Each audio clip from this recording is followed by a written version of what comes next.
if they could do so now, that would be great. Thank you, Michelle. Hi there. I'm here from Ward 7. This is my first PIAC meeting. I'm not able to change my name. I'm having some challenge with probably because I'm on my phone. But I am here from Ward 7. And hi there. I'm here from Ward 7. This is my first PIAC meeting. I'm not able to change my name.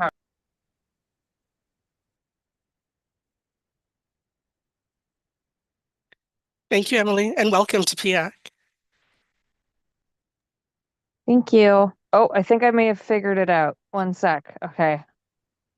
Perfect. Thank you very much. Oh, I see a Ward 7 there. Yep. That's me. Somebody changed me for me. So thank you. Thank you. I'd like to welcome everybody this evening. Thank you for being here. I see other than our PIAC members, we have a trustee joining us tonight. Welcome, Dee Williams, as well as other parent caregivers and community members. So thank you for being here. I'm going to start our meeting with our land acknowledgement. If you are able, I apologize, we do have approved quorum that was confirmed by Andrew, just to make sure that people are aware. And I would like to have people stand if they are able to while we do the land acknowledgement. We acknowledge we are hosted on the lands of the Mississaugas, of the Anishinaabe, of the Haudenosaunee Confederacy, and the Wendat. We also recognize the enduring presence of all First Nations, Métis, and Inuit peoples. Thank you. Also like to remind all PIAC members to be aware of our code of conduct. We do have a code of conduct, so it's there for your view. That just keeps our space safe and productive, and so we can conduct our meetings. As well, at this time, I'd like to take the moment to allow members in this group to identify if they have a conflict of interest of any of the items that are going to be discussed in this meeting this evening.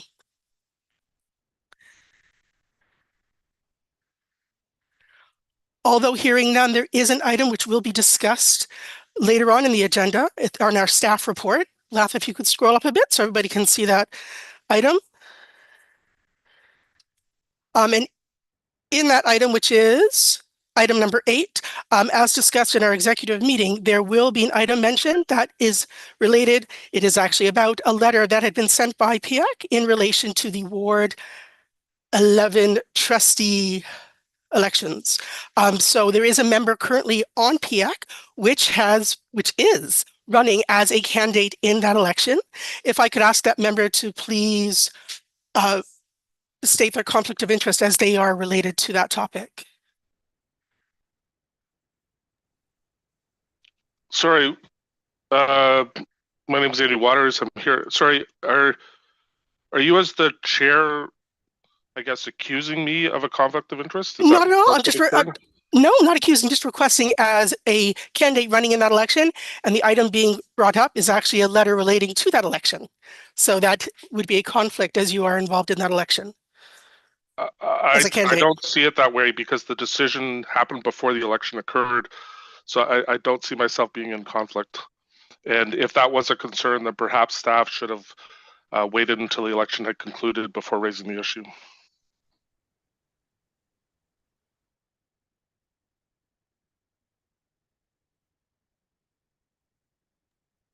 Again, I think I need to state to the group how unusual this is for a chair to basically declare, and at last meeting, again, staff was declaring who had conflicts and who didn't. Like, this is extremely unusual conduct.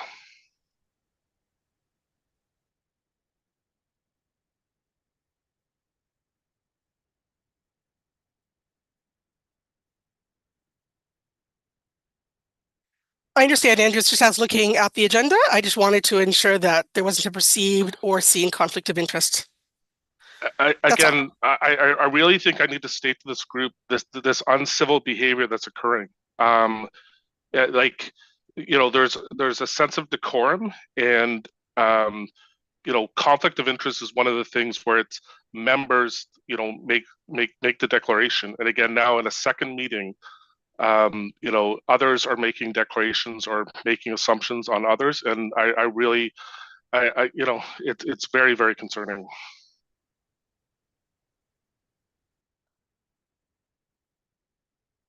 Noted, Andrew. I do see a hand. Give me just one moment, please.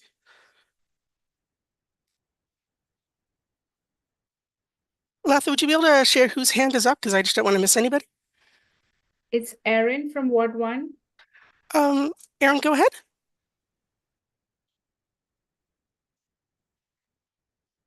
Sorry. I would just like to add my support in my belief that this would be a conflict of interest, whether the member chooses to acknowledge it or not, doesn't change the fact that it is. Even if you don't want to admit to it being the fact that two right now of us are saying it would be a perceived conflict of interest because we could see you are running as a candidate in the Ward 11 election, and there's going to be a discussion regarding the Ward 11 election. So I don't understand why this would be an argument or that you feel like you're being treated unfairly when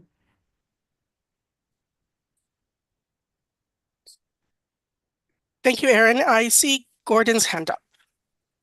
Can I ask what that means if somebody declared a conflict of interest? Is it merely saying, please be aware that there's a conflict of interest, or does it actually preclude somebody from speaking to an issue? Like, what is the consequence of a conflict of interest? What that would mean, Gordon, is that during that period of the meeting, the person who has declared a conflict of interest would remove themselves from that discussion, as what's being discussed may benefit their position or their situation. So that's where the conflict of interest, they don't have to leave a meeting per se. They are just asked to remove themselves from that one particular item being discussed. Okay, under that scenario, I don't think that it would be fair to declare a conflict of interest but that's just my opinion. Thank you. Thank you, Gordon.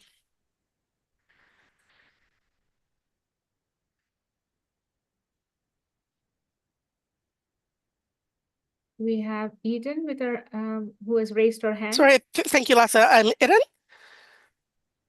Yeah, it's Eden, not Eden. Sorry, I apologize, Thank you. Eden. Nope, that's okay. I just want to echo the concern that per rules of order, a conflict of interest is to be self-proclaimed.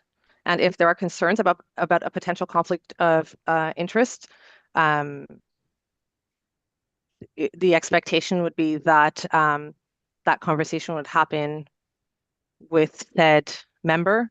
But again, it is up to a member to declare the conflict of interest. It's not within rules of order to put somebody on the spot. So just wanted to state that. Note taken. At this point, we are going to move on. In the future, we will make sure we're having those conversations with members prior to a meeting. Point of order. I just want to say, point of privilege. I just want to say that again, I'm being profoundly uncomfortable being in PIAC in this space now for the second meeting in a row. My integrity is being called into question, and not being done in, the chair of the meeting is not adhering to decorum. So I just like to state that. Thank you. Thank you, Andrew. Note taken. Okay, so moving on. Latha, if we could get the agenda moved to the top again, please. And I do see Michelle's hand raised, so I'll let Michelle speak and then we will carry on. Through you, Chair, just wanted to put out to membership that it may be important that the membership look at their bylaws and Article 8 that speaks to conflict of interest, just to be clear of how you have defined it and what the roles and responsibilities are of each member, but also that of the chair in adhering and following through on your own articles written in your bylaws, because the way it's being interpreted is not quite the way it is written.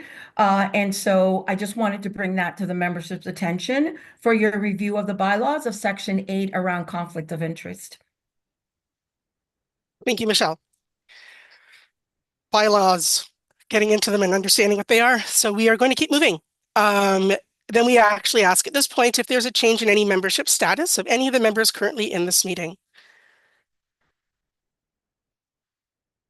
Hearing none. Moving on.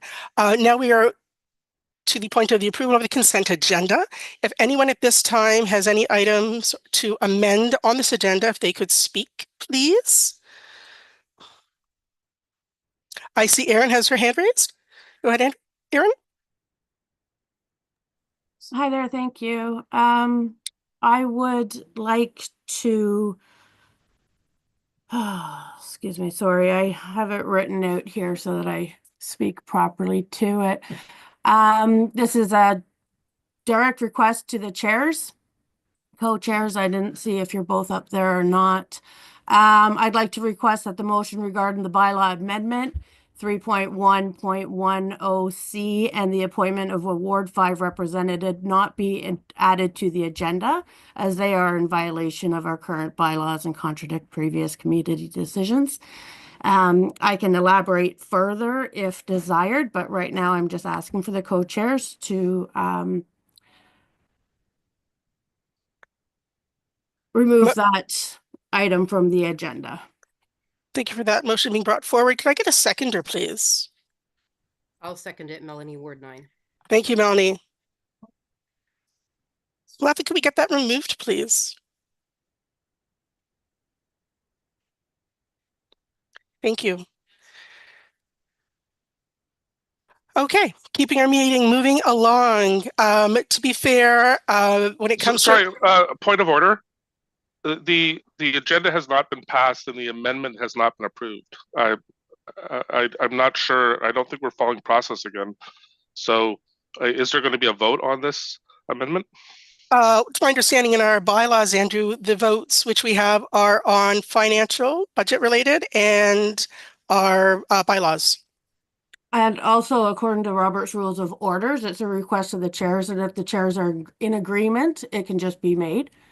If you'd like it to go to the floor for a vote, we can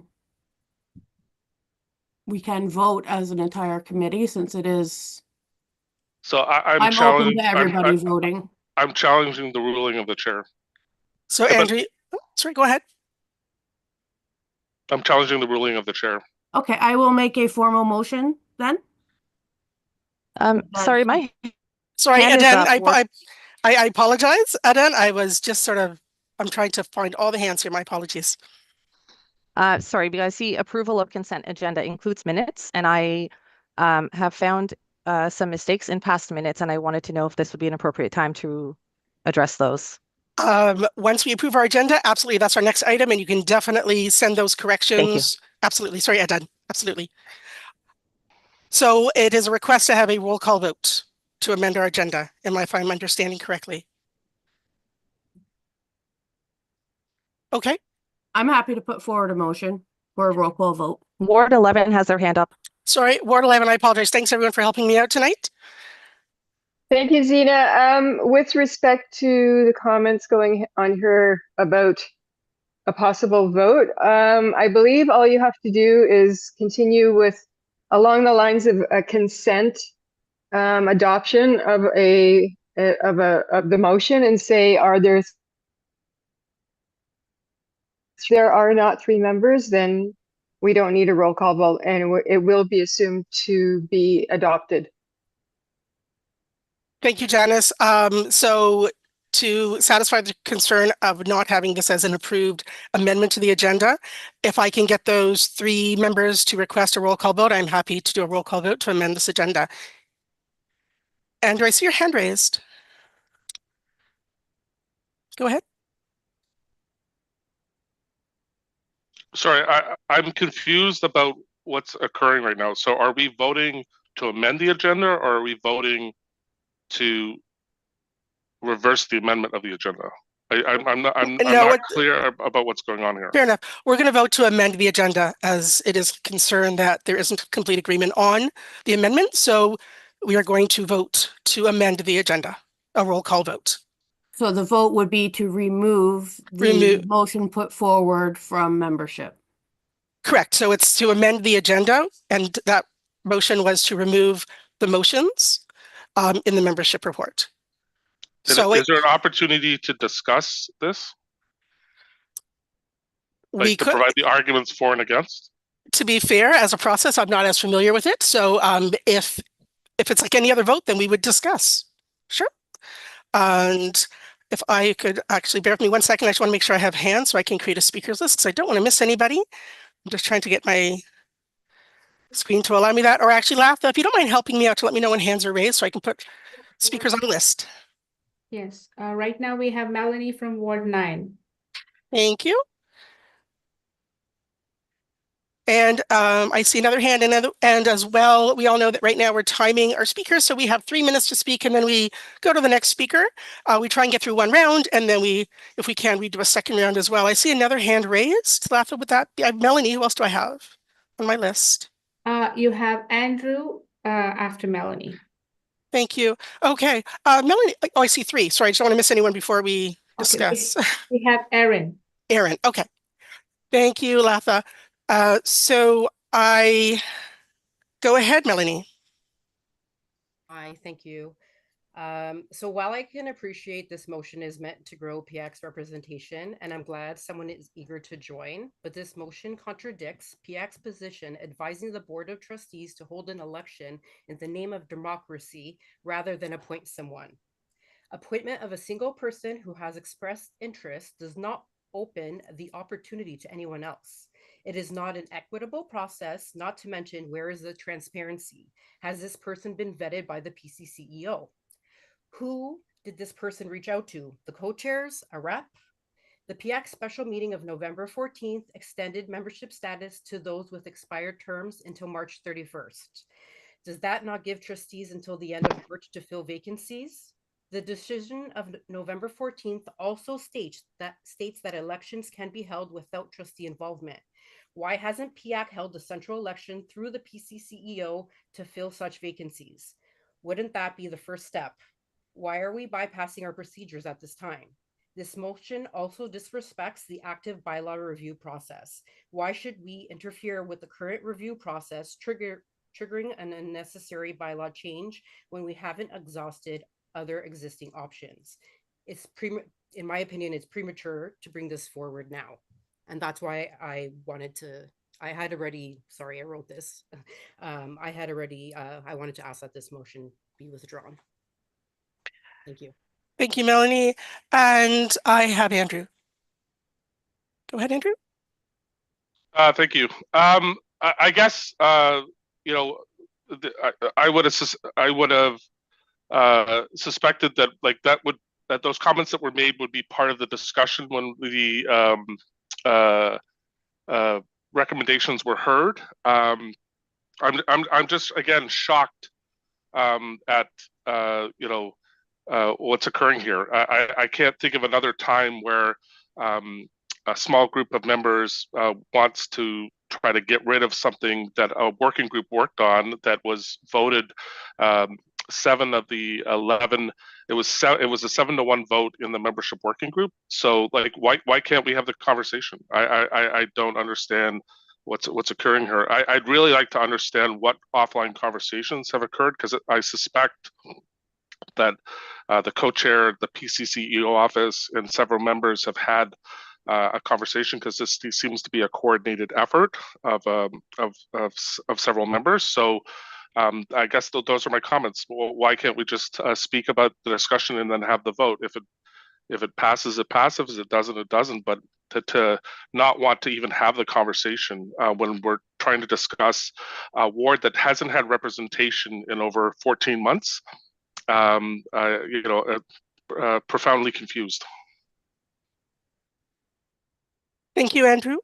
I have Erin. Well, I find it quite soothing to hear the accusations being so easily thrown about by the member there who just spoke. I think that's highly inappropriate.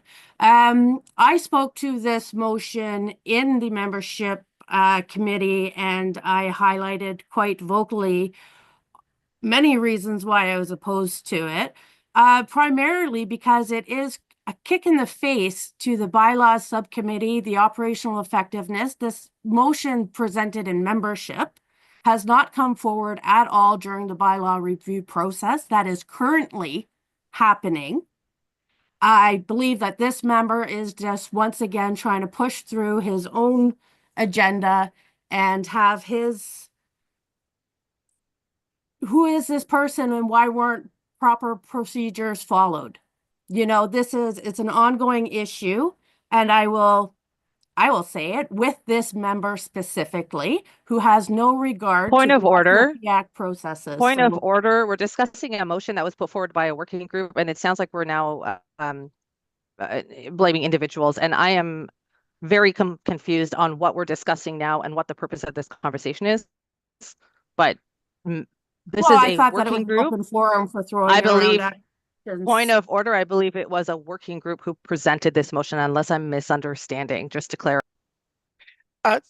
Thank you, Eden. And Erin, we are discussing the whether or not we amend the agenda. I do appreciate everyone's conversation here, but it is about the agenda. So I'm just going to confirm the motion actually before we get into more discussion so people know what the discussion is about. And then we have to bring this to a vote, folks, because we do want to get on with our meeting tonight. Okay. And the vote basically is to amend the agenda or not amend the agenda for this evening. So the amendment was to remove the motions from the agenda. That's what the amendment is. And right now, if the group is okay with it, we have heard some fulsome talk and discussion, but we're at the beginning of our meeting right now. So if we can put it to a roll call vote, and at this point, we'll then have decided whether or not this item remains on the agenda or not, right? This is the process with a vote. So I'm going to start. Oh, I apologize, Michelle. I just want to keep our meeting moving. Through you, Chair, just wanted to, I'm sorry, I didn't capture who seconded the motion. Melanie Ward, Melanie Ward 9. 9. Thank you. But point of order, 3 people did not request a roll call vote. I'm requesting one. Okay, thank you, Erin. We have one from Gordon. We have 2 other members. Ward 16, Eden. Okay, thank you. Ward 16 and one more. Andrew Waters, Ward 3. Ward Okay. 12, Susan, Andrew, we'll strike yours and I'll do mine. Okay, yeah, sure. Okay, so we have 3 members who have requested a roll call vote. Azim, I do see your hand. At this point, I apologize. I am closing the speakers list so we can actually get on with the vote to have the agenda either amended or remain the same. My apologies, Azim. I just have to get it going. Okay, it's 7:30. So I have Ward 1. Ward 1 in favor of the amendment. Ward 3. Opposed. Ward 4. Masha Grant, Ward 4, I'm in favor. Ward 6. Against. Ward 7. I'm against. Ward 8. Opposed. Ward 9.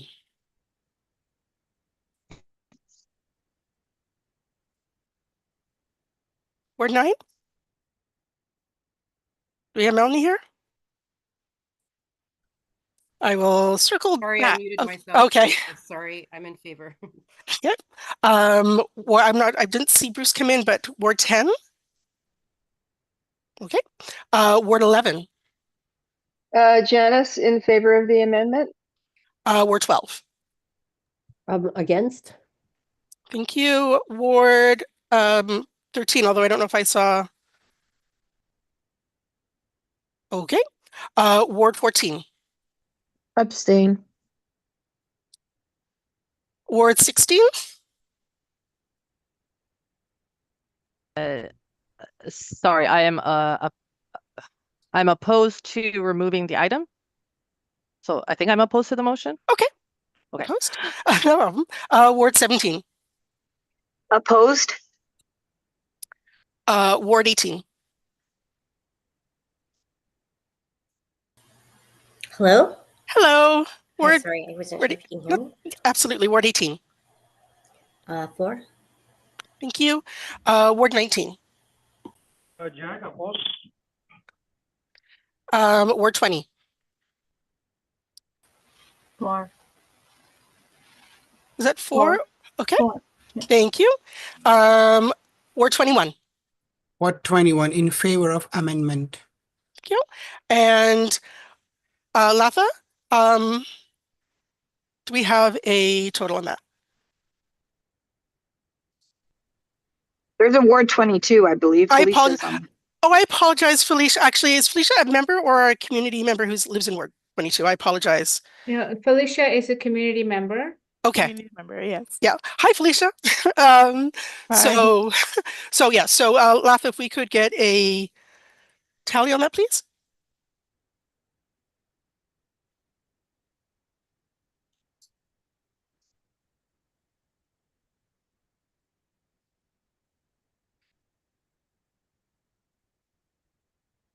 Seven in favor, 8 against, 1 abstention.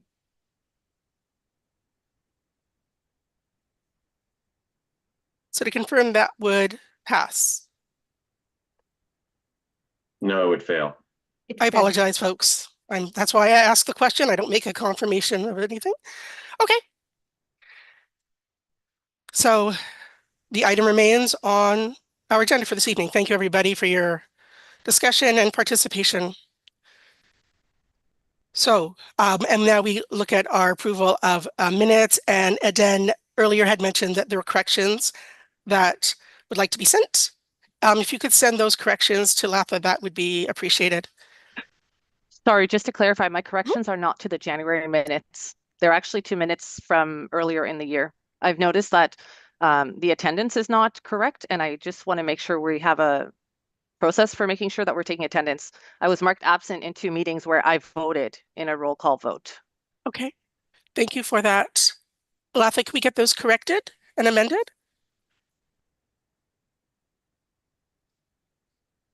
Thank you, Eden. Can you please let me know which are those 2 meeting dates? I'll send you an email now. Thank you. Thank you, Eden. Thank you, everybody. Moving on to a co-chair update. For the sake of time and this evening and keeping to that attention, I did provide a co-chair report. So we can move past the co-chair update. Although I would like to welcome all of our new members, all our guests this evening as well. Andrew, I see your hand. Are we able to ask questions of the co-chair? Absolutely. I was just trying to make sure that our meeting didn't run too long at this point, but if I can answer them, go ahead. Sure, absolutely. So I know a letter was formalized on Thursday related to supporting the trustees' indication that all political parties should provide full funding of public education. I'm just asking the status of where that letter's at. Thank you, Andrew, and thank you for bringing that up.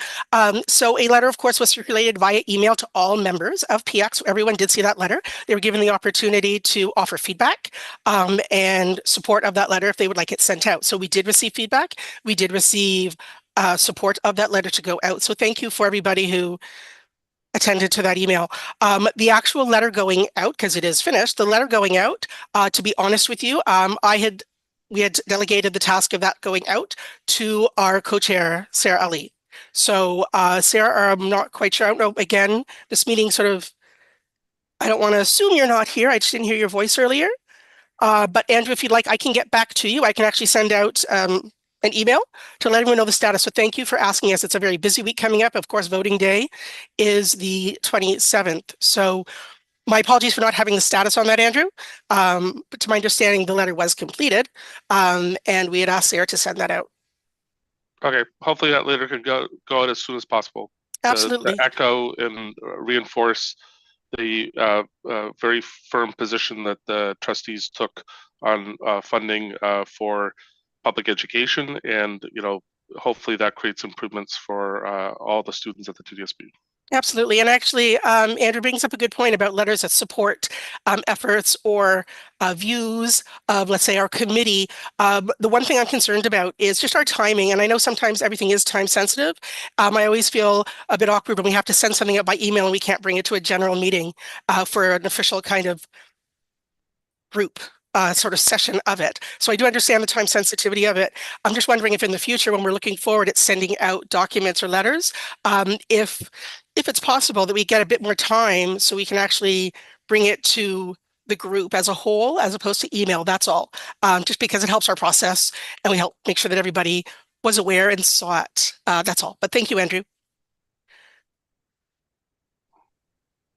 Thank you. Oh, sorry, Andrew. Yes, go ahead.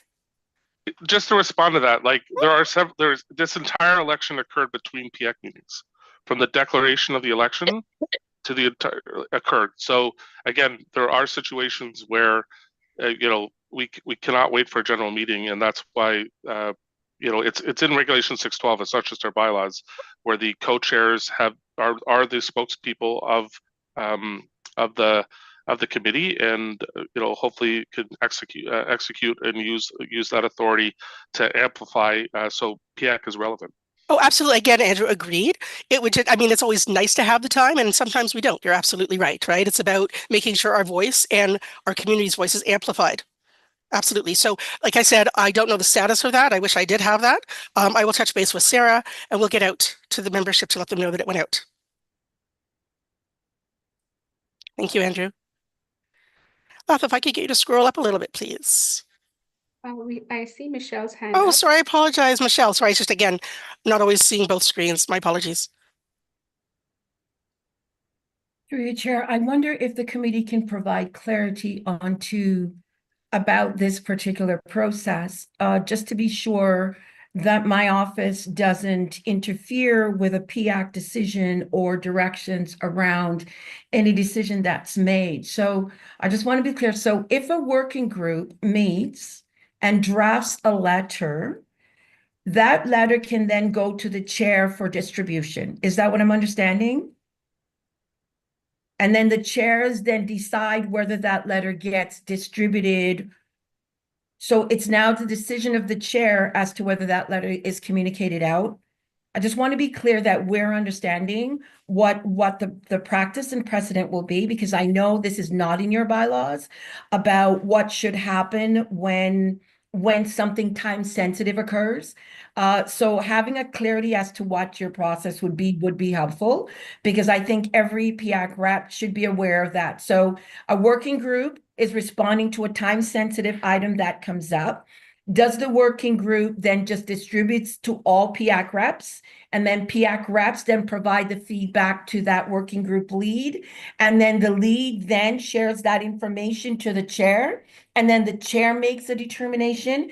I think it may be helpful for all of us to have clarity as to what that is, so all working groups will understand what that process is, including my office. Thank you, Michelle.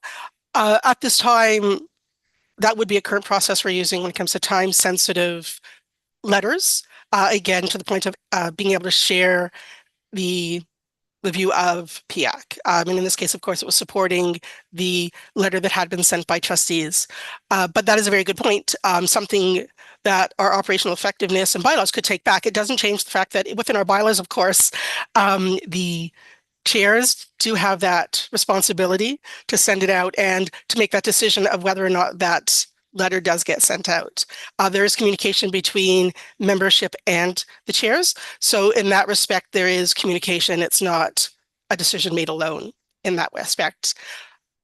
Would this be something that operational effectiveness and bylaws want to take back? And again, it's just the parameters under, not to say that we won't send something out if it's time sensitive, because of course we'd want to, but just to sort of going forward so future PIAC reps and future co-chairs have a sense of what that process is. That's all, almost like articulating it. That's all. But we can take that offline if the group is okay with that and come back to ECO just so people are aware of what our process is. Johnson, I see your note in the comments. This is what I'm going to confirm. The premise is that it was going to be sent out. It is sent out, but I will get back. That was actually Andrew's question, right? Was it sent out? So I will touch base with Sarah to confirm that that letter went out. And Latha, tonight, if you can just watch the hands for me so I don't miss anybody, because I wouldn't want to do that. And my apologies to the group for not being on top of the hands when they go up. Thank you. Okay. Oh, I see Michelle's hand. Sorry, Michelle? Oh, no. I apologize. Like I say, just in light of the fact, I know you were anticipating that your co-chair may would have attended this evening, but I wondered if you do have the purview to have someone co-chair with you, so that may expedite your process this evening in terms of you managing both hands and questions and Q&A. I wonder if you want to exercise that opportunity.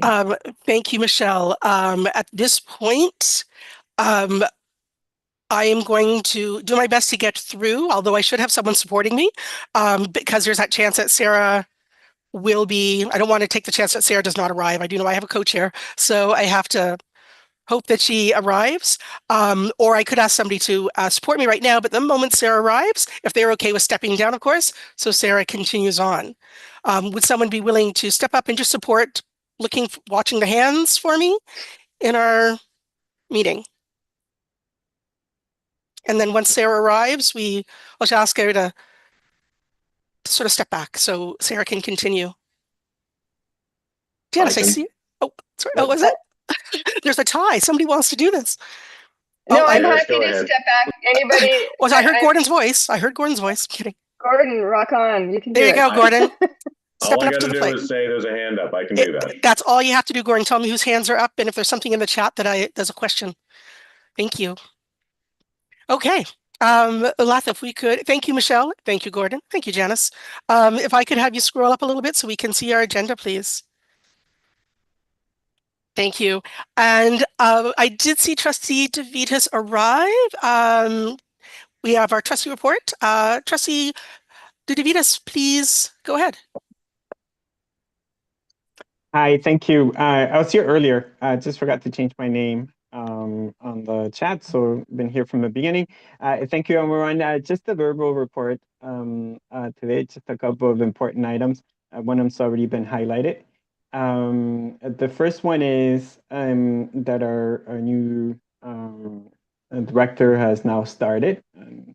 Started in a fairly heavy week with lots of things happening, snowstorms and everything, and there'll be a number of different ways in which all of us will have an opportunity to interact with them as they sort of get onboarded onto the system. So that's a significant event for us. They're obviously a senior person in the school board. The other thing that wanted to highlight was that the board did put out a couple of different letters. As a matter of fact, one of them about the operating budget shortfalls. We're not the only school board that is facing this issue. And Musa, if you don't mind, if you can go on mute, I think you're on. Oh, sorry, my bad. Don't worry. Happens to all of us, obviously. So that was the one item. The other item is tied to the fact that every year we do an application around capital items. A significant number of large projects get added to our list. We're the biggest school board.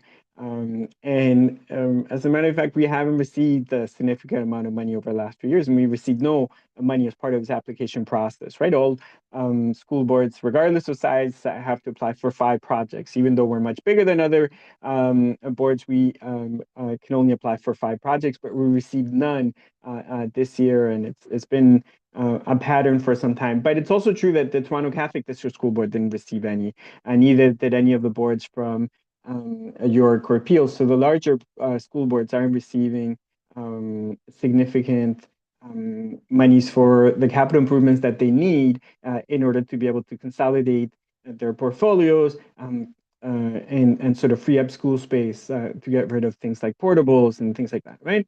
So that's very concerning for us because it speaks to a process that maybe is politicized, right? Because if you look at the numbers, our projects are very much, objectively speaking, the type of things that the ministry should be approving. So we sent a letter on that too. And this is an opportunity for you folks to reach out to all your MPPs, regardless of whatever political party they're on, and to let them know about the importance of public education. It's about the kids, and it's about the ability of different school boards, not just us, to be able to provide quality education for all our kids. And obviously that's the reason why we're all here. Ultimately, it's about being able to provide quality public education. So those are the 2 items that I wanted to highlight. I'm happy to take questions or comments from folks if they do have any. Outside of that, I'll go back off on mute. Eden has her hand up. So I'll go back to the chair. So Zena, Eden has her hand up. There you go. You're muted though at the moment. You would think I would learn. I apologize, everyone. Eden, go ahead, please. Thank you, trustee. I'm Ward 16 rep. You may know that one of our schools was on the capital funding priorities project list that was we've been put forward for a number of years. We had a ward forum with my trustee last week as well, where this issue was raised continuously because it impacts all of our schools. Yep. Just a minor correction. Peel District School Board did actually receive one $84 million for one school, but I mean, it's not significant. I just know that because my brother's kids go to school there. Okay. My question for you, the TDSB schools currently have a huge sign up that's refers to the Ministry of Education. What would be required to get those signs taken down? Because it's extremely misleading to community members. So we actually spent an inordinate amount of time talking about the signs. I was about to say the stupid signs, right? Because we're mandated by the ministry to put them up. So can we take them down? No. Because they want us to put up the signs that talk about all the great investments that they're making at the time where we have a massive, massive shortfall in terms of capital monies to help us to deal with that. And even, I'm not a fan of closing down schools, but at the high school level, if we can consolidate some of those high schools in order to allow for better programming to occur, that would probably reduce our capital needs by a significant percentage. If we were able to do the math and carry out all the work of developing the program to its conclusion, but we haven't been approved to do that either, right? So it isn't just about the money and cent stuff, right? Like, even when it doesn't cost them anything to do approve a project, they haven't approved those projects.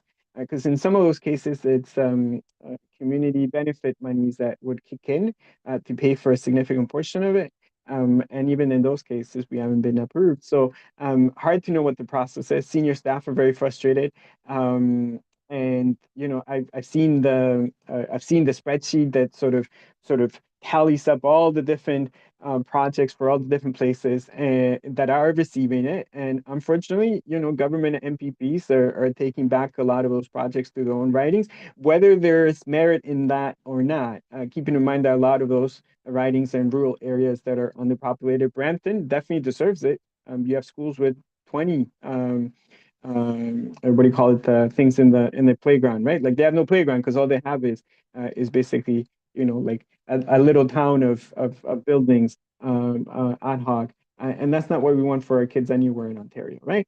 So to your point, Eden, very difficult conversation. We've sent letters, we've done press conferences, we've done all these other things. And the single most frustrating thing that I've had to deal with is how little the Ministry of Education listens to the needs from the different school boards.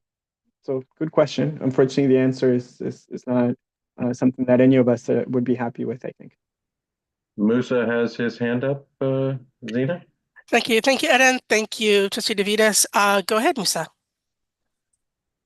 Thank you, Trustee Davidas, for the update. But what is the future action plan of the trustees in this regard for the huge shortfall for finances while we are sending hundreds and millions of dollars, even billions, to other countries, and while our own children are suffering in terms of education? I hear the frustration, and I can't speak to what the federal government does. So Ontario, to be fair, doesn't send those monies out. Ontario, whether it spends its money in the right places or not, that will be something that the voters will decide, I guess. But your question is what the school board plan is. The problem we have is that we have a plan, but we're not getting the resources for it. So can we action a plan that would reduce the leaky windows and the rainy roofs and things like that? 100%. We have all that sort of worked out in a sense. What we don't have is the commitment from the Ministry of Education of the province of Ontario to execute on it, as you say, to help our kids here at home. Again, like I said, it's the most frustrating thing I've had to deal with. I sit in the finance committee. I can bore you to death with all the different spreadsheets and reports that we have to go through, and invariably it comes down to the fact that yes, we're spending more money than ever. Well, duh, inflation, but we're not keeping up with inflation on any of our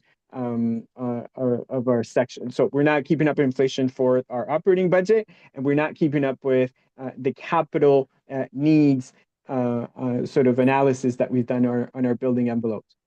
So our buildings are getting worse. Is the short answer, unfortunately.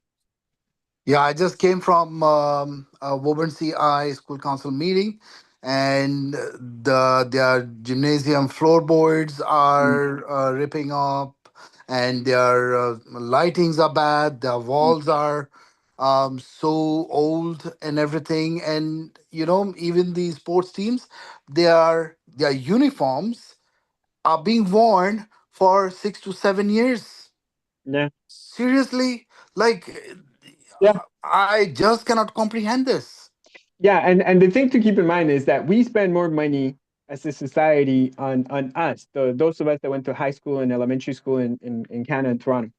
We spend more money on us as kids in school, adjusted to inflation then in whatever your age is in the 80s, 90s, 2000s than we do now. We spend less money now on our kids than we have in the last I don't know how many decades.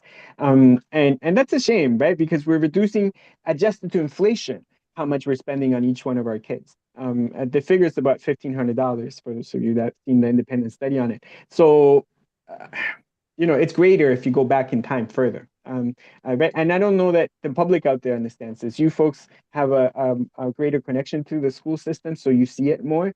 I think the general public doesn't understand that and doesn't see that. They may see the waste and some of the news articles on some of that stuff, but don't understand that, we don't have money for uniforms. We don't have money for buses to take our kids through our after school activities. We're going to be increasing the pricing for permits. That's going to make it more difficult for after school programs. We want after school programs. After school programs are great. It keeps our kids off of trouble. It makes them better students, better people. And we're going to make it harder for not-for-profits to operate in our schools because we don't get any money. We don't get any money to pay for the things that we used to be able to do. So it definitely an issue that we struggle with in all our budgeting process. Budgeting process is going to start now. I encourage PIAC to take a lead in communicating with all of our parents about the shortcomings that we have. Definitely, I would like to. We have our PIAC members here. I would also like to personally request them to call all the MPPs and all of them, and the MPs and all the political parties, regardless who they support, and voice their serious concerns in this regard. Because as parents, this is something that we need to put it out very loud and clear that all governments, regardless who comes to power, in the province or in the federal positions, they need to put our children's first. We used to have children's first policy. We don't have that anymore. We have, I don't know what agendas the governments are following now, right? But this needs to be done that the children's first policy must be adopted and put as a priority going forward. And this cannot be taken very lightly. So I ask every PIAC rep to go out there in their community, spread the word, ask them to pressurize all the political parties that they support and all the appointed members and those who are running for election too. Make sure the voice is loud and clear to them. Thank you, Musa. We're going to have to move on. Susan Lee, you've got your hand up. And then we have Johnson, and then we need to move on. Yeah, I'm just wondering, Trustee DeVitas, is there a way that TDSB and also PIAC can work together to I don't know, demand or request very vehemently that the funding formula for boards boards of education to be changed? Because currently, like York Region you know, all the outer boards, when they have new development, because their schools are at capacity, they're allowed to get developer funds. But TDSB is not allowed to because we have schools that are underpopulated, as you know, in certain areas. Technically, right? And to explain it to folks, and I'll try and do it very shortly, there are development fees that are paid in other jurisdictions, but not in Toronto by the TVSB, the TCVSB, yes. Why? Because technically our schools are under capacity. So this was, to be completely honest and blunt, a tax cut that was put together by the Conservative government at the time when Mike Harris was in place. There was a lot less development in the city of Toronto then, and so they may not have seen the value of it, but it ended up being that way. So all the development boom that we've seen in the city of Toronto has netted the TVSB $0. Exactly. But I'm just saying, like in my ward alone, I have just in my 2-block radius where I live, Yonge and Shepherd, we have 6 condominiums, 18 minimum 18-story up to 20 some stories coming in. And we have no fund, we get 0 funding for any of the schools in this area. And you get no funding out of that. You may get a Section 37 agreement as part of that. But that has to be negotiated with the local councillor in the city, and that's not necessarily what we want. Sorry, I had to change. My battery's running down on my phone. But we have sent out letters. You know, if PIAC wants to do some advocacy on this and we can work on a project, I would love to work on you on this project because we're leaving millions of dollars out there for some of the most profitable corporations in the city of Toronto. These aren't poor companies. This isn't like your small potato guys. These are like, you know, massive developers with multi-$100 million projects. As you say, any one of those buildings would be in the budget of I would love to do this. This is my biggest pet peeve with any provincial government, that they have not changed the funding formula. And if we can do this to benefit TDSB, then why not? So Susan, to keep it short, if you want to reach out, if you send me a note, I'm in the finance committee and I would love to be able to work with you on some language, on something that we can maybe together with PIAC work on and go through process. But we have to do it now. March is when we're going to be dealing with the budget. Okay, that's good. Thanks, Susan. Johnson, if you can make it real quick, and then we need to move on. Through the chair. Hey, Johnson, you there? Go ahead, Johnson. Hi, through the chair, Johnson Jayola, Ward 4. Trustee WTs, thank you for your presentation, and thank you for your egalitarian advocacy. Openly, you've shown that, especially in our last consultation meeting. And I am aware that you have always been fighting for this cause. But I'd like to ask you a question. And thank you, Musa. Musa have advised and encouraged us to put pressure on our MPPs. And I saw the letter that the working group committee shared with us. Fantastic. But I believe in importunity. What is importunity? Importunity means put pressure. Don't stop putting pressure until you get results. Okay? I've spoken with some school principal, all right? They don't want to say our kids or our children are suffering. They say they use a kind of professional language, staff shortfall or something. You know, you go to schools, the students that need extra support in terms of learning, they don't get access. Simply put, we don't have funding. They don't say that. They are afraid to say it. And I tell them, I can say it. I know you can say it. This is the issue. So you should see the smirk on their face. All right, but they are just staff or employees of TDSB. But what I'm putting across to parents now, but directly to the Trustee Dovit is I also know that because I've had one-on-one chat conversation with you, I know that you are vast in grassroots politics. What are other methodologies that you can advise right now, right here, for we PIAC reps that we can support with we need to put pressure. And let me tell you, there is a lot of havoc going on. When I say havoc, because these kids that need extra support, they are not getting it. They just give them iPads in school to keep them busy. They shut down extra support classes. They shut it down, okay?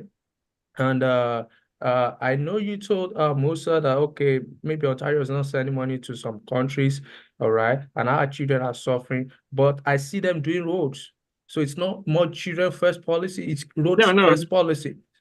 All right. So John, so we got to keep moving. I'm sorry to cut you short, but that's 3 minutes and we really need to keep moving. Dovitis, please, I would like to hear from you. Thank you. Yeah, I'll try and respond quickly, Johnson. So does Ontario have money for schools? I think so. We're the wealthiest province in Canada. So we have money. It's just a matter of priorities. And it's, how do we prioritize our kids in a way that our parents did for us is the question. It's not like we have to invent the wheel. It's just how do we go back to a funding formula that provides the money at a level that we used to have before. So I think that's the general question that people have. And then to the point of how to do some advocacy, I know we have some town halls coming up. And maybe you can utilize those town halls as the vehicles for us to try and get more involvement from PIAC, from our parents, from our parent councils around the issue. And I would love to be able to do that. So what I can try and do is for the next PIAC meeting, bring more of a plan. Hard for me to come up with a plan on the spot for folks. And I committed to work with Susan on maybe a motion or something that we can do at the board level as well. But anything that we can do to get parents involved and talking about this, we're winning. We just need to get more parents talking about it as the issue, right? So I'll pass it back to the chair. I think I'm out of time. I think we need to move on with the agenda, right? Thank you, Trustee DeVitas. Thank you, sorry, Gordon. I apologize, sorry, Adam. Zina. We really got to keep moving. Zina, yeah. I understand that. I need to say this though, because this is a jumping on the bandwagon situation. I have been asking for 6 months for PIAC members to reach out to me. We are already in the works of doing this advocacy of trying to get all levels of government on board. The TDSB can only do so much. Please email me if you're actually interested in doing something about this. I've also dropped my information in the chat. Please email me because we're already working on this issue and we do not need to be working siloed. So please reach out to me if you actually care about this issue. We are doing this work in my ward already and we need your voices, PIAC reps. Thank you. Thank you, Eden. Thank you, Eden. And Gordon, thank you for keeping an eye on our speakers for us. Now we're going to move on, and thank you, Trustee DeVitas, for your support and for working with us. We have two presentations tonight. The first is one on the internal audit findings being presented by staff Brandy Waldorf, Finance Support Manager Stephanie Harris, Comptroller Finance and Enterprise Risk Management. Go ahead.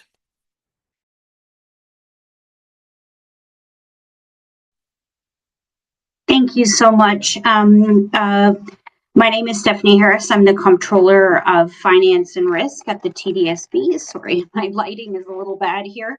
I'm just going to pause for a second. My colleague Brandy Waldorf is going to pull up our slides for tonight's presentation. And we're going to start with the lunchbox item.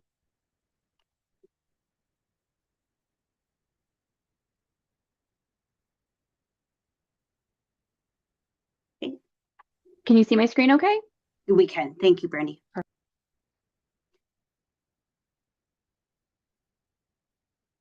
Okay. So tonight's presentation is going to just provide a quick overview of what Lunchbox is, just so we can provide some level setting to the group. We're going to specifically respond to questions that were raised by PIAC in December of 2024. And then if there's any follow-up questions to the material presented, we're happy to respond to those. So as I mentioned, I'm Stephanie Harris, and I'm here with my colleague, Brandy Waldorf, who is our Finance Support Manager. So for those of you who may not be familiar with what Lunchbox is a full-service lunch program that is offered at the TDSB. So it's a lunch system as well as a fundraising platform. It is corporately approved for use in all TDSB schools at no cost to the schools. The lunch platform does offer menu options from local restaurants. And as I go through this presentation, I just want to highlight the fact that use of this program at each school is optional. So this is an option available to schools, but in no way is it mandatory. So how does Lunchbox work? If schools are interested in using Lunchbox, they can reach out to Lunchbox and inquire about the program. Prices are provided by Lunchbox, and it's up to the schools to decide which restaurants they want to use, which menu offerings they'd like to provide students, as well as set the dates that they'd like the lunches to occur on. So the Lunchbox program provides the cost of the meals. It's then up to the schools to determine how much fundraising portion should be added to the price that's provided by Lunchbox. So as an example, if the price for the meal was $5 and the school determined that they wanted to add a $1 fundraising component to the price, then the students would be charged a total price of $6. At the end of every month, schools are provided with a report that shows how many sales of each item were made during the month, as well as the fundraising proceeds that they earned on those sales. And that corresponds to the amount of the deposit that's added to their bank account. So just go back to the previous slide just to mention how does the Lunchbox portion actually work for parents. Parents go on the website for Lunchbox. They can select their child. They can order the meals. It's, again, completely optional. Behind the scenes, the Lunchbox program sends the orders to the restaurants that have been chosen, along with the labels for the students who have made those choices. And the meals are delivered to the schools prepackaged with the names of the students who will be receiving those meals already included on them. And I see a question in the chat about the slides and whether they can be circulated. I'll just add that we're happy to share this slide presentation with the PIAC committee as soon as this presentation is over. So what are some of the reasons why schools would want to use Lunchbox? Because it's a full service system and it does offer ordering support, offers labeling and pre-packaging, and everything comes to the schools basically ready to hand out. It does make it more convenient for schools and school councils. In particular, we see it being of benefit to those schools that have either limited or no student council volunteers who would otherwise be able to run hot lunch programs. It is leveraging the KEV system, which is familiar for parents. And again, as I mentioned, the system is pretty flexible. I think the obvious downside to this program is because there is a lot of service provided. The meals come pre-packaged, pre-labeled. Everything is organized outside of the parent councils.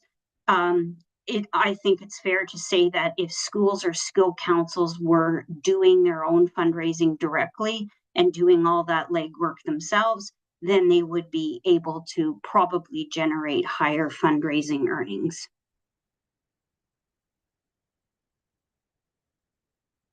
So I'm just now going to respond to the specific PIAC questions. The first question was how many schools have pizza lunch, sub sandwich, or other programs during the 23-24 year? So in 23-24, there was about $4.5 million in sales for hot lunches across the district. These numbers are actually gross sales. So this is the total amount charged to students.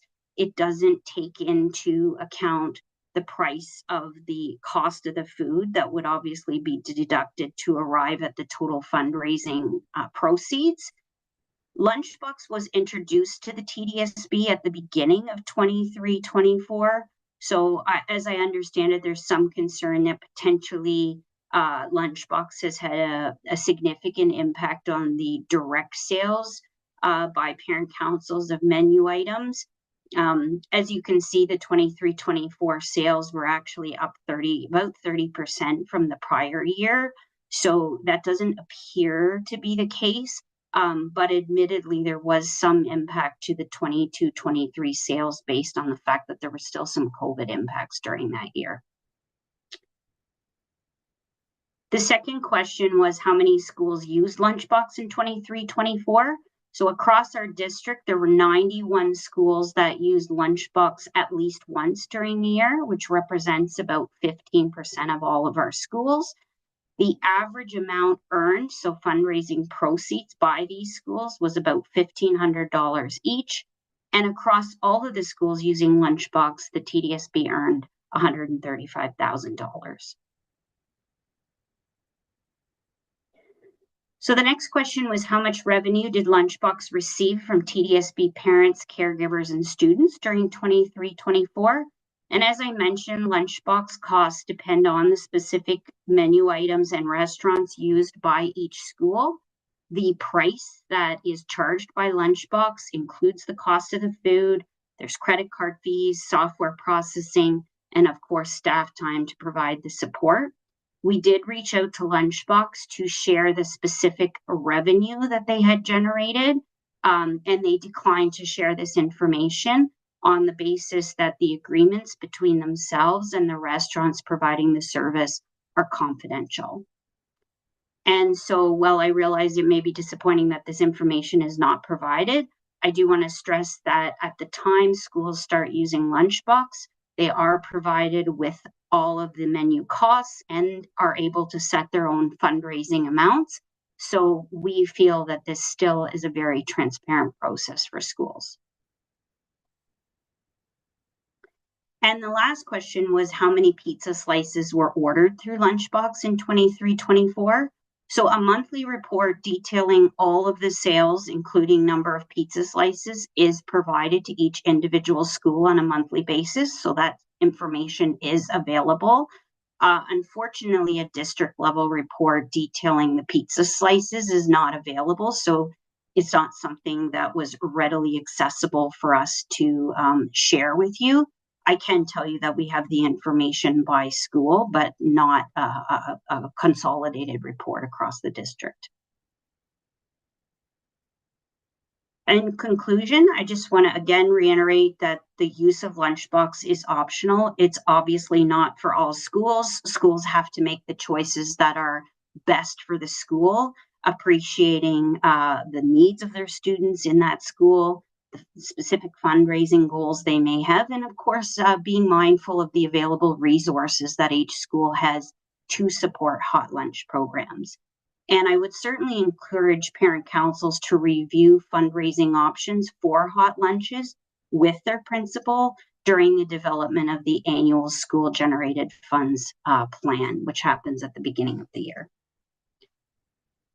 So that concludes my presentation, and I'm certainly happy through the chair to take any questions. Okay, first hand came up was Moose's, and then we have Edens, and then we have Andrews, and then we have Johnson's. So you guys have 2 minutes, and I'm going to interrupt you if you get that far. Terminator Gordon. Thank you. Okay. First question. I have a couple questions. First question: why does the board entertain Lunchbox, which is a third party, and I think it's detrimental to the fundraising for the schools and the school councils, given the fact that the prices are raised much higher than what the actually restaurants sell. And I believe that the same can be ordered directly by the local restaurants, which the schools usually do. And I know they do. And I don't think there is a need for lunchbox program. It is a third party vendor, some money making business, and it's not benefiting the schools fundraising as much as it should do. So I think, Musa, we did acknowledge that during our presentation. I kind of used the example of making meals at home. Of course, I can make a meal myself at home. It's going to cost less than if I go to a restaurant. I think the value that Lunchbox can provide to schools that have limited staffing and volunteer resources is the ability to provide lunches and some manner of fundraising for students. But I certainly don't disagree with your point that if there is available resources and people who are able to do the labor that is covered by Lunchbox, that may be a more beneficial option. And that's why I want to stress that this is a option. It isn't the right answer for all schools. It is just an option.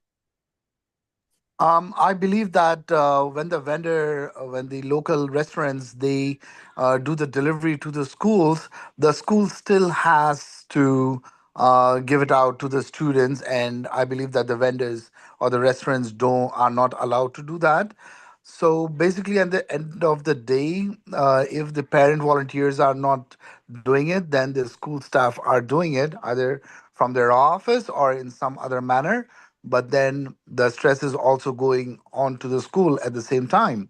So I don't see no benefit from Lunchbox. I only see the downside, to be honest, right? They can also use Uber Eats or other Skip the Dishes or any other platform to order the food, which will come straight to their school. Musa, sorry, I'm gonna cut you off. We got to keep things moving, but your point is certainly well made. And it's Point one of that everybody- order, point of order through the chair. Johnson Jayala Watford. And my point of order borders about my cry from day one since I joined this honorable platform. Matters that concerns our kids, you rush us up. When it comes to the bureaucracy of this platform, you take your time. Please, I will admonish every parent and every staff to let us discuss on matters that concerns the lives of our children and their education. Thank you. Well, I appreciate that. We're just trying to make sure everybody has time for their own voice. Eden, you have a question? Yes, can you go back a slide or two, please, to the recommendation to councils?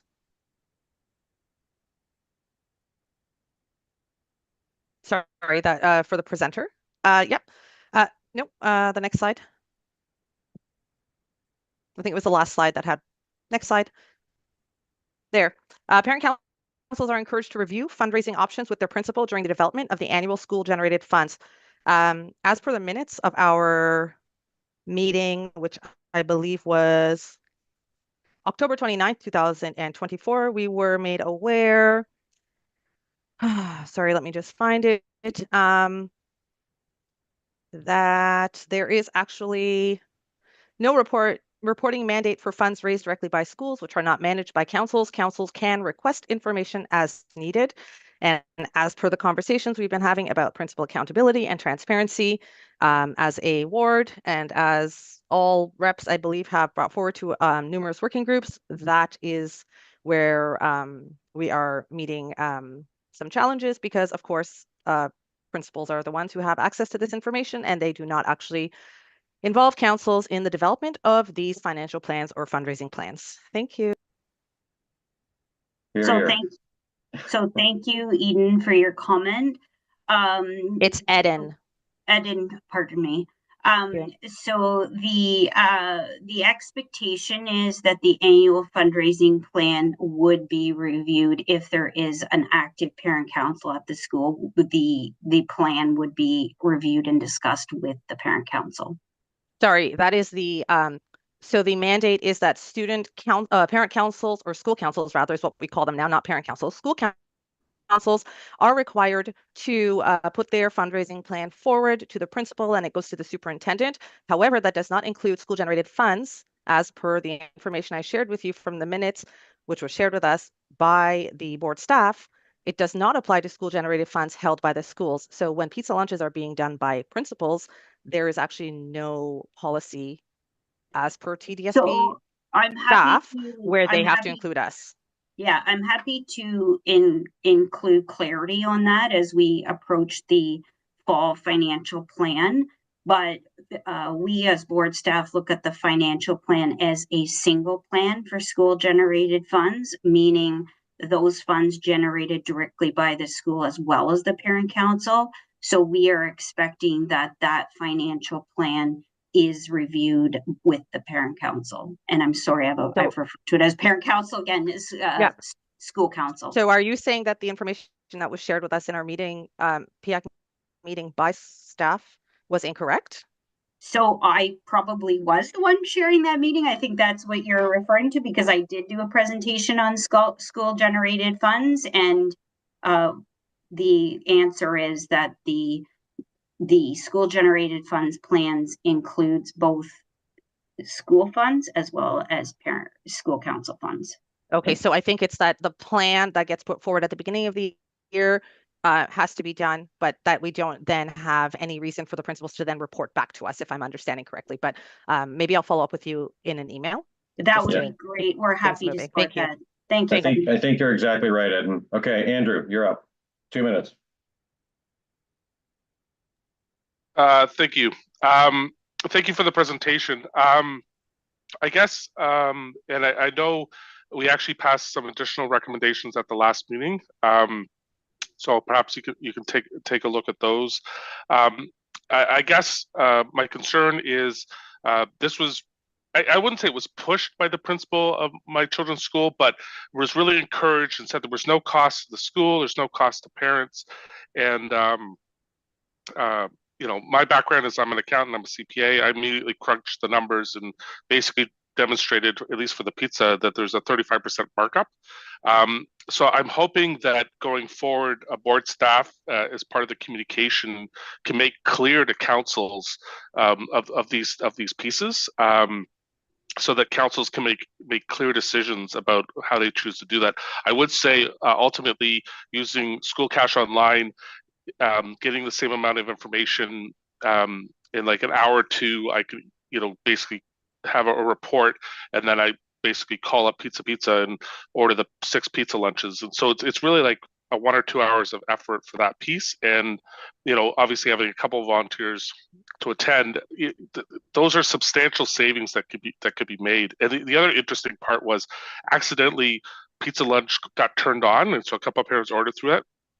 And I don't know what happened, but Lunchbox called the store, and then the store called the school, and then the school called me to confirm what was going on. So I'm really not, I'm questioning the full service capability of it, at least in my experience. Thank you. Andrew, thank you. And Johnson, and then we're going to move on. You have the floor, sir. Thank you, Stephanie. Thank you for your presentation. Please, can you move me to the first data of numbers? Where do you have the millions? Sure. The millions, yes.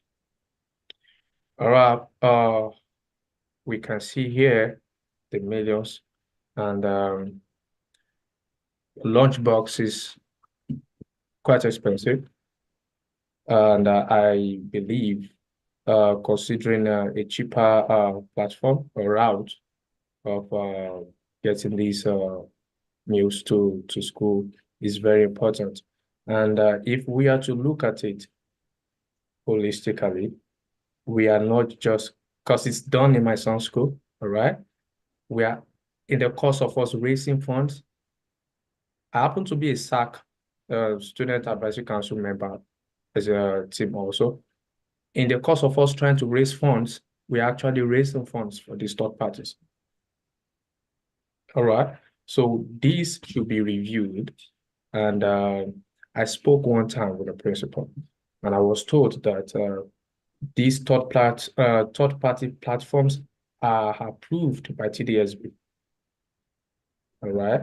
So it is approved. You are correct. It's approved as an option. I just want to, you know, for the group, I'm definitely hearing your concerns.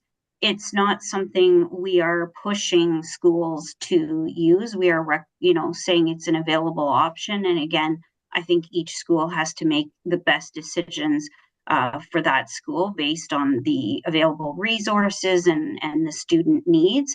What we can do is raise the concerns that we've heard tonight. We do have ongoing discussions with the principals association, and so we can, you know, raise some of the concerns we're hearing, just so that there's broad awareness that there is some concerns, and that we think that these dialogues between the parent councils, the school councils, and the principals are important. Okay, Coach, I believe you see that my time was used by Steph, so permit me to continue. So I've seen a situation whereby I suggest other options, and I'm being referred to the fact that TDSB has these guys approved, and they are the ones that we must use. All right. So you're telling us now that you are not forcing us to use it, but at the end of the day, we want to get our children involved in our pizza lunches, and we can only use them. So we see indirectly, you are still forcing us to use them. And I want you to look at the numbers. Someone is making a lot of money every year from this. We must act. Thank you. Thank you. So I just want to, point out that the data is showing here on the screen that there's over 300 schools that are doing fundraising directly. The lunchbox is less than 100. So it's obvious that the majority of schools are still using direct fundraising options. I also just want to highlight again that the numbers presented on the screen here are total sales. They do not include the cost of any of the food or other items that are required to supply the lunches. Sorry, we can't water that down. 3.2 million in just one calendar year, 12 months is a lot of number for only pizza No deposit. question. Pizza No deposit, question. please. Thank you very much. Thank you, Stephanie. Thank you, Brandy. We appreciate it. And I will pass it back over to Zena if she's there. I am here. Thank you, Gordon. And thank you as well, Stephanie, for that presentation. Informative, and it sounds like you're going to have members following up with you after tonight. So thank you very much. Thank you. Moving on then to a presentation on the multi-year strategic plan, and that's being brought to us by Associate Director Louise Cirisco. Zena, I'm sorry to interrupt. We did have a second part to our presentation. Oh, I apologize. Sorry about that. No. Listed as one item on the agenda, so we can defer until Louise has finished her presentation or continue, but I just wanted to let you know. My apologies. I know you're given the 20 minutes, so if you would like to continue, I apologize. It seemed like a little package based on the agenda item, so my apologies. And then we will have our second presentation. Sorry about that. Thank you. This one is very quick. So we will just pull up the slide deck for the second item.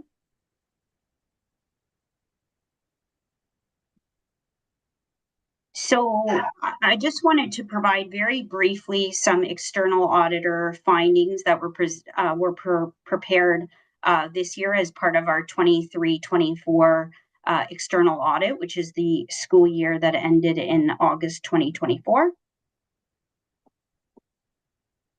So just to set some context, TDSB is audited annually by an external audit firm. Our auditors are currently Deloitte LLP. I'm using the old terminology there.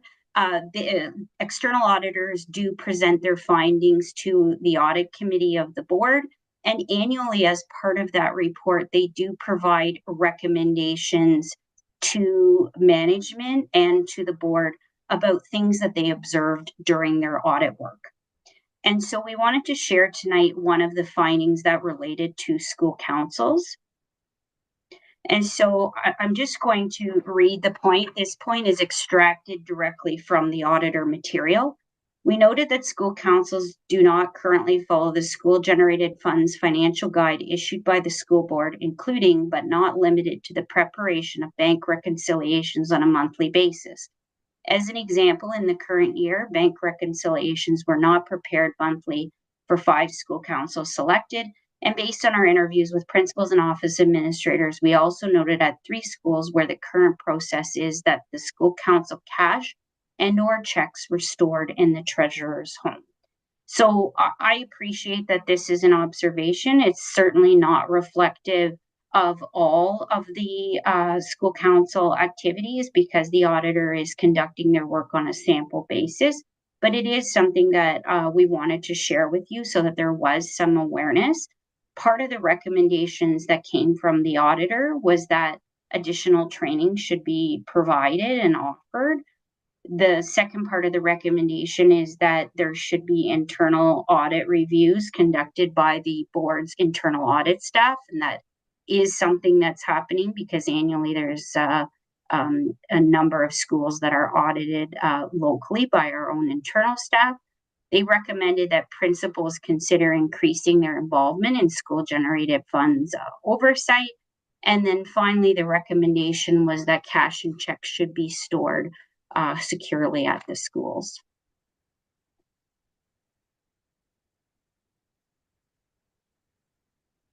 So I've listed here a link to the School Council Financial Information webinar, which does provide a significant amount of information.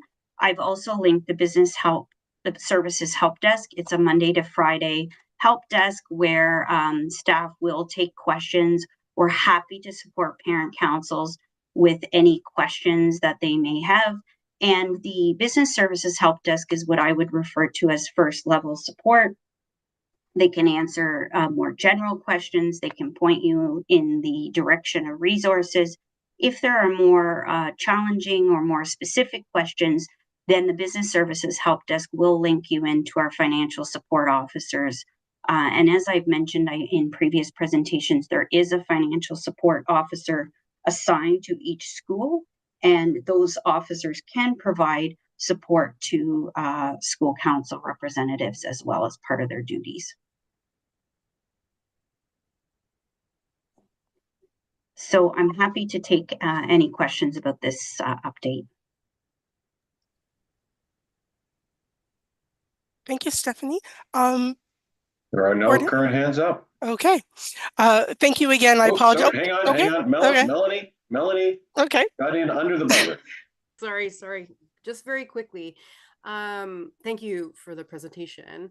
I could be wrong, so anybody correct me, but I thought we were asking about the Auditor General audit against the TDSB. Or I might be saying that incorrectly. Anybody correct me? Because there was, I think that's what we were asking. I think that's what we wanted, because some PIAC reps were part of that. So I think that's what we wanted. Like, this is great information, but I think we wanted to know more what the Ontario Auditor General had to say about the TDSB. Stephanie, hang on 1 second. Andrew, is that the same question, roughly? But yeah, no, I appreciate Melanie bringing that up. Again, I would just say that that was the context in which we asked about this. And again, I am a little concerned that staff's approach to, they hear the word audit and then they basically present information that sort of shines poorly on school councils, and again, demanding more accountability from volunteer parents. And again, that I find that very concerning. So can I just provide some context just to help, because I think there's probably some clarity that we can provide.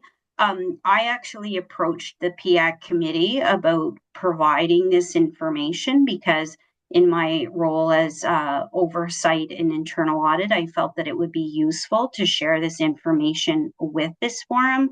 So that's the reason why I'm here presenting tonight, is because I thought this information would be useful. I wasn't aware that there was a request for some internal audit information. Certainly, we can take a look at what's being requested, and I'm happy to follow up with Michelle Monroe and others after this meeting to understand the nature of the discussions you've had about the internal audit reports and determine what more we can provide that would support that request. Stephanie, we appreciate that. Maybe Andrew, Melanie, and Zena, you guys can coordinate some feedback to Michelle. And back to you, Zena. Absolutely. Thank you, Stephanie. Thank you for all the questions. Thank you, Gordon, for keeping us on track tonight. So our next presentation is about the multi-year strategic plan, and that is being brought to us by Associate Director Louise Sorisco. Good evening, everybody. I am not Luisa Resco. I am Diana Panagitopoulos. We were co-presenting this evening, the Associate Director and myself, on the multi-year strategic plan. Unfortunately, she is ill this evening, and I will be doing the presentation solo. So thank you very much for hosting me this evening. So I'm going to ask if we can do a shared screen, and Lisa's going to share the short slide presentation that I have. Yes, you have sharing privilege.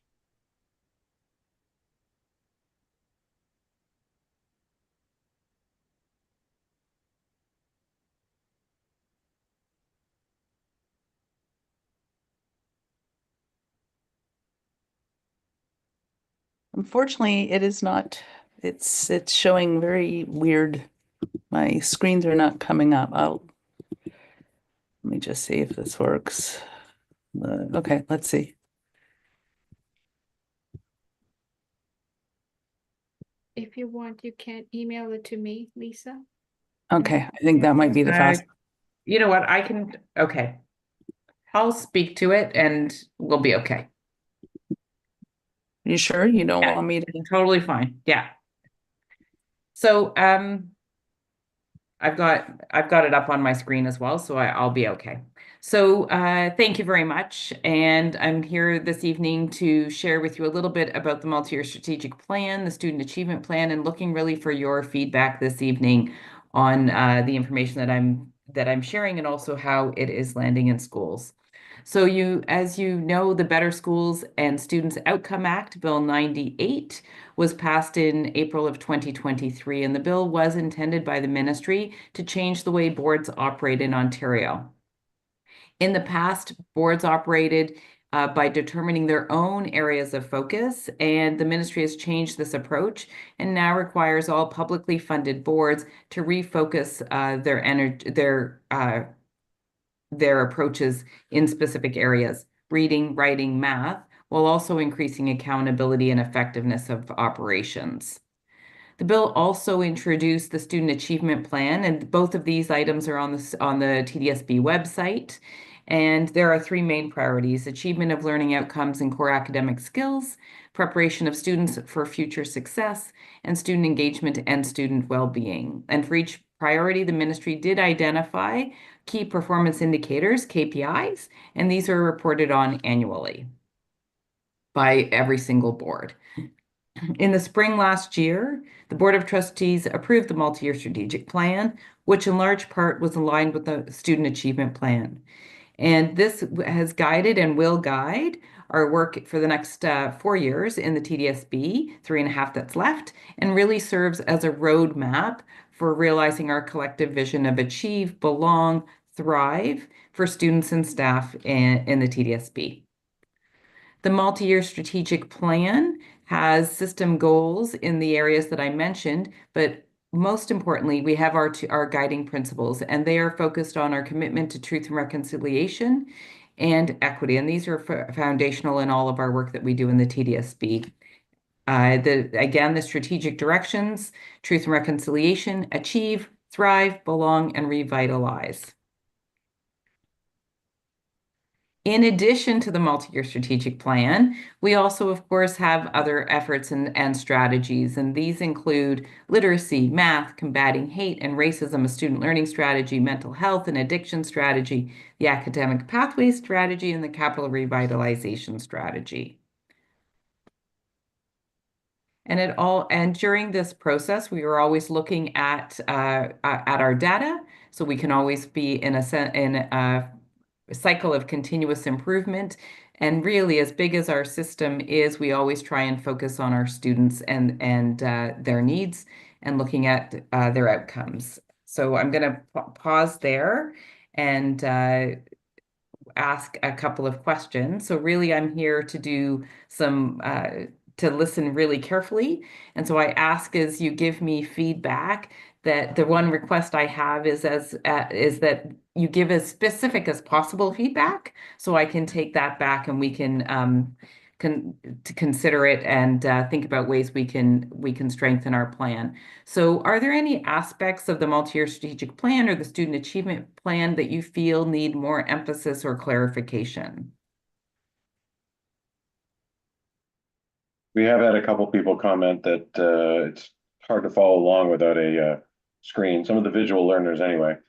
So we have one hand already up. Musa. Hi, yes. Out of these years after COVID, I have found out that the grades have dropped drastically across the board, especially for the high school students.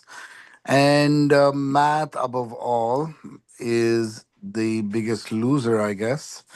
So, is there any plans, concrete plans to focus on these very critical subjects that are required going up for engineerings or doctor or pharmacy or stuff like that programs? Yeah, if you could shed some light on it, please. Sure, absolutely. So, thank you. We do know that kids after COVID across the world experienced very different re-entry into schools, and there was always concern about that. We do have a math strategy, a math action plan, and so that is well underway. A key component of that is professional learning, as well as supporting students with digital tools, manipulatives, refocusing how teachers teach math. Lisa Dilworth, who is here, System Superintendent Dilworth, who is here, is one of our ministry we have two leads from the ministry with funds from the ministry, and she is one of our leads. So she today or another day, we can definitely speak to the math strategy in itself. Thank you very much. Okay, Eden, you're up.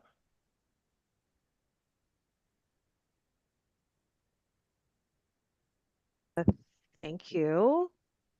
I'm not good with direct or specific questions, as you said, because a lot of the challenges that I see that I hear from my community are are big picture things.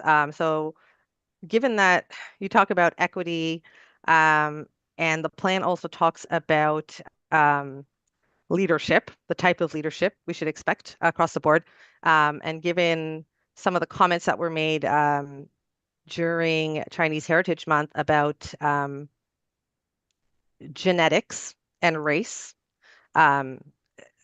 just wondering how we can trust the school board's metrics around equity, around achievement, specifically when it comes to intersectional identities, especially given that we don't collect some of the data that we would need to do that work, and given that there's a clear failure at the leadership levels to understand intersectionality, equity, diversity, and the core determinants of student achievement and student success. So just really not clear on how this plan is going to come to fruition.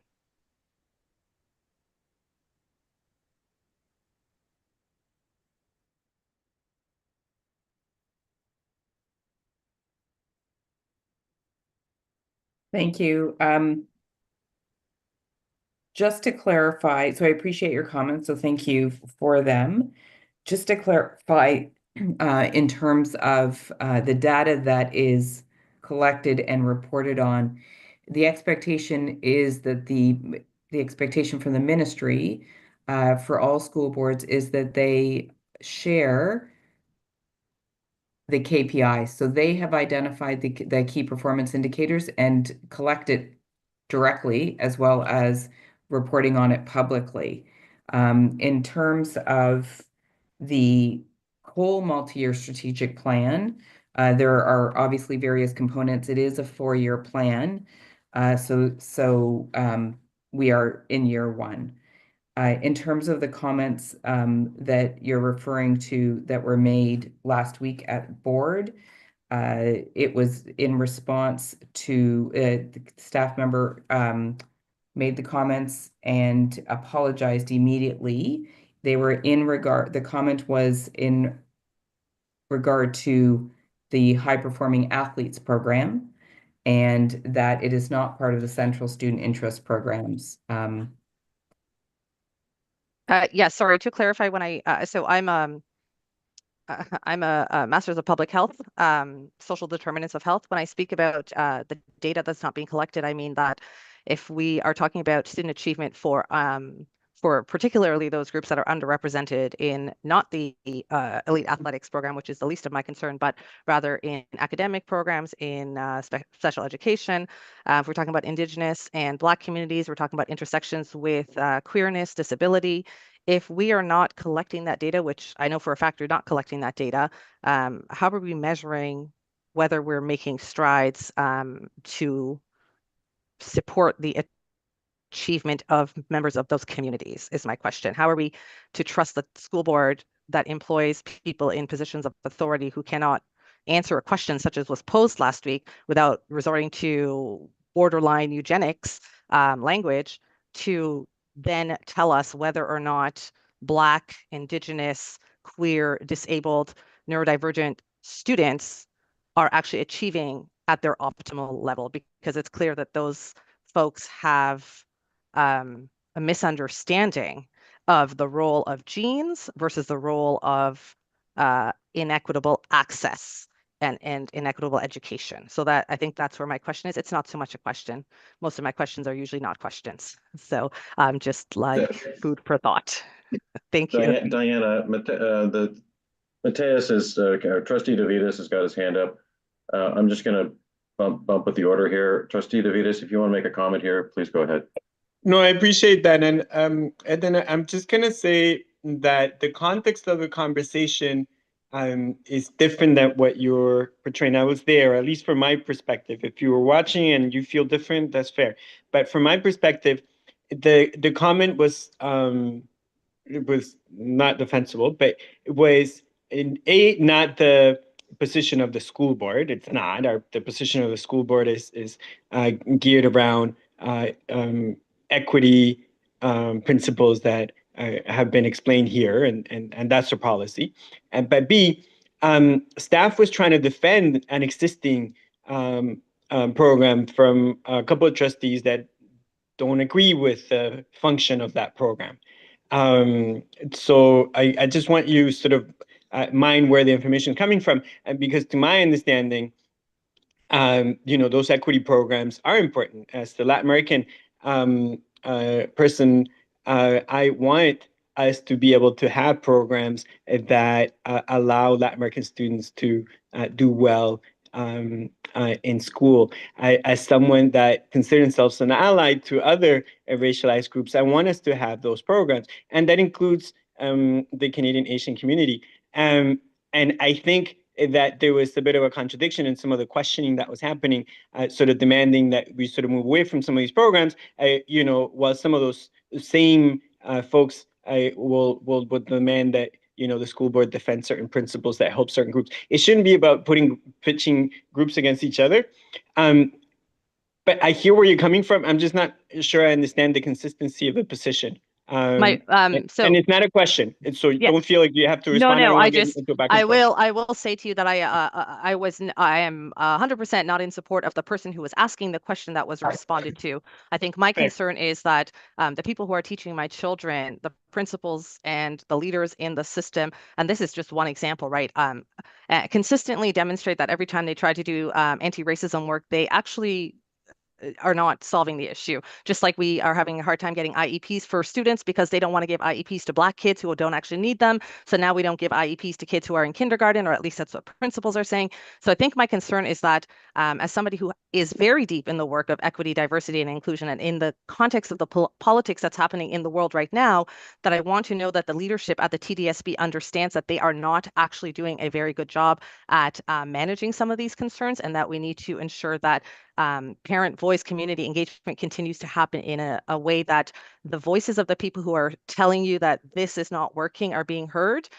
Whether or not that person and I agree on what he was saying, the response to his question was also problematic, right? So I will take this offline though. Thank you. Thank you very much. Fair. And thank you for bringing that up. Thank you. Thanks, Eden, and thanks to Trustee Davidas. Johnson, you're up, and I'll watch. I have 2 minutes. Thank you. All right, Diana. I hope I called your name correctly.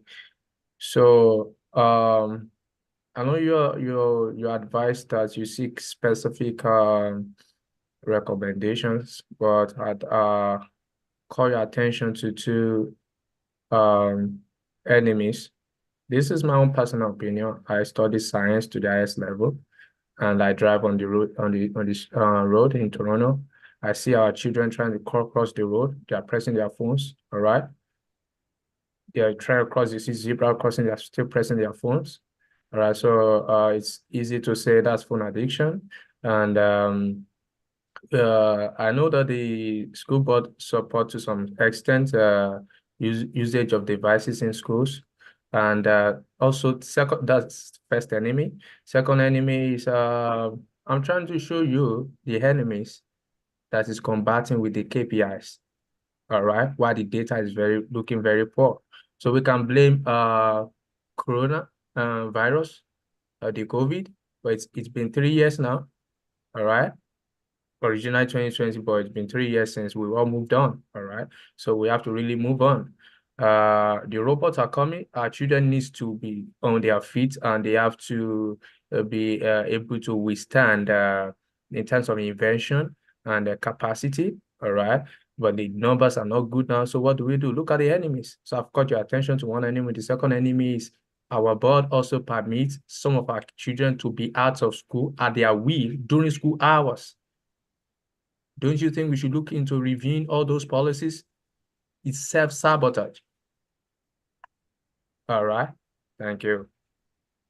So I don't know if you agree with these things. If you agree with it, I think you should go back with it. But if you don't agree, I'd like to even hear your feedback on it. So I believe you take what you agree with back. Thanks, Johnson. And Miss Penny Attakopoulos, because I have learned to pronounce that name. Thank you. Could I just ask a clarifying question, Johnson? Just to make sure that I understood correctly. Yes, please go ahead, Diana. So just if you could explain a little bit more about the giving permission for students not to be in school during the day. I'm not sure that I understood that. And perhaps if I am saying it wrong, if you can correct me, because I didn't quite catch that part. So when I came on board, one of my concerns were some of our children not being in school during school hours. So I understand that the board permits some ages to out of their way, they can step out of school, maybe go get something outside the school, come back. All right. So I go to the Walmart, I go to the stores, I see some of our children there. Okay. So I'm like, you guys should be in school. What's up? Okay. So I think we should review all of these because it's having a huge toll on their academic performance. That is why the KPI is poor. Part of why, not just why. Thank you. So just to clarify, for students that are of school age, so in up to at the end of high school, so under 17, they are expected to be in school during the school day, unless they have parental permission to leave during the school day. And that is a parent's decision. They phone the office, they write a letter or email for the student to not be in the school during the school day. Otherwise, they are in school during the day. Attendance, when kids miss school, that there is an attendance protocol where phone calls are made home to the child's home, and parents are informed. And after a certain number of days, obviously, it's escalated to different levels. So students are expected to be in school during the school day. Well, I followed up on the policy. I think that if trustees Dovitis can help weigh in on this, I actually followed up with his office. He reached out to the board. They got those documents for me. I reviewed them. It's a very serious matter.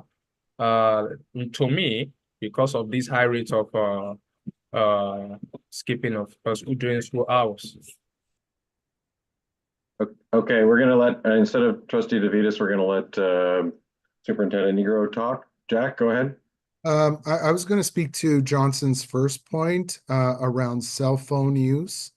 So the board at our last board meeting passed the the mobile device policy. And just for background on this, the direction to schools is that students in K to 6th grades are not permitted to use mobile devices during the school day. And from 7 to 12, they are not permitted to use mobile devices during instructional time. The exceptions to this are for educational purposes or for special education matters. So I just wanted to clarify that what students do with cell phones on the way to school, on the way home from school, is not monitored by schools, but in school we do have now a policy in place that governs the use of mobile devices. Thank you. Okay, and Trustee DeVitas quickly, and then we're going to have to keep moving because it is almost 9 o'clock. Appreciate that. So we had a chat with by email with one of the superintendents. I think the issue that Johnson's bringing up is the sort of lack of I don't know if you want to call it follow up on protocol, right? I remember being in high school and leaving high school to go get lunch, and that's often permitted, and there isn't that sort of strict follow through as we have in the morning, right? Like 9 a.m. start and things like that. So we don't monitor certain things in the same way. So I think that's Johnson's point, and I think that's more of a sort of practical thing than a policy thing. And it varies from school to school. And some middle schools are stricter on it than others. And definitely high schools are much looser on that rule than middle schools in general, right? So I think that's the point. If I was able to explain that properly, Johnson.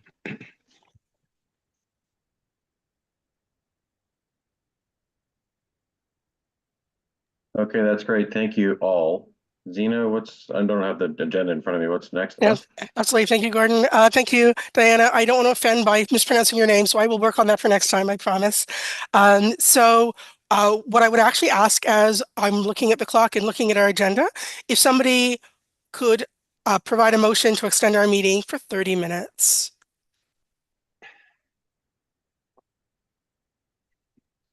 Could we get someone to put forth a motion? Andrew, Ward 3. Thank you, Andrew. And I could get someone to second that. I'll second it, Janice, Ward 11. Okay. Thank you. Okay. Thank you, everyone, for those great questions and lots of follow-up to come. Now we're moving on to our working group reports. So I have operational effectiveness. Thank you. Good night, everyone. Kadeen here, Ward 8. Just quickly want to say that we provided a written report, and apologies, it did come late to your emails today, but really just to let you know that the working group is continuing its work on the bylaws reviews. Folks, we want you to take your time and review those bylaws. And I think every time we have a conversation or a meeting and articles come into question, this is an opportunity, a reminder that, hey, these are things that we will all benefit to be aware of. So the bylaws work will continue. I'll come back in April, I think, at least with a first round of amendments for discussion. And separately, our budget work will continue or resume in April. Just to put forward to working groups, if it is coming forward in your work right now that you may need or would like to make requests for items before the end of the school year, that we'll be preparing to receive those in April. And this is going to happen for a couple of reasons. Of course, we'll have updated costs related to both the conference and our ward engagement work. And that will help us to know where our budget stands. So we're hoping to have better sense of that by then. And invite additional requests if there are needs coming forward to consider bringing those to operational effectiveness in April. And I think that's it. Thank you. Thank you, Kadeen. Gordon, can I officially give you the chair? Because I do have a question for the operational effectiveness. Absolutely. Thank you very much. And this is more, it's not really as much a question, it's just maybe something maybe to share with the group. And that is, will there be a presentation for PIAC members who want to find more about how they apply for the ward outreach funds and what those parameters are and the process in doing so?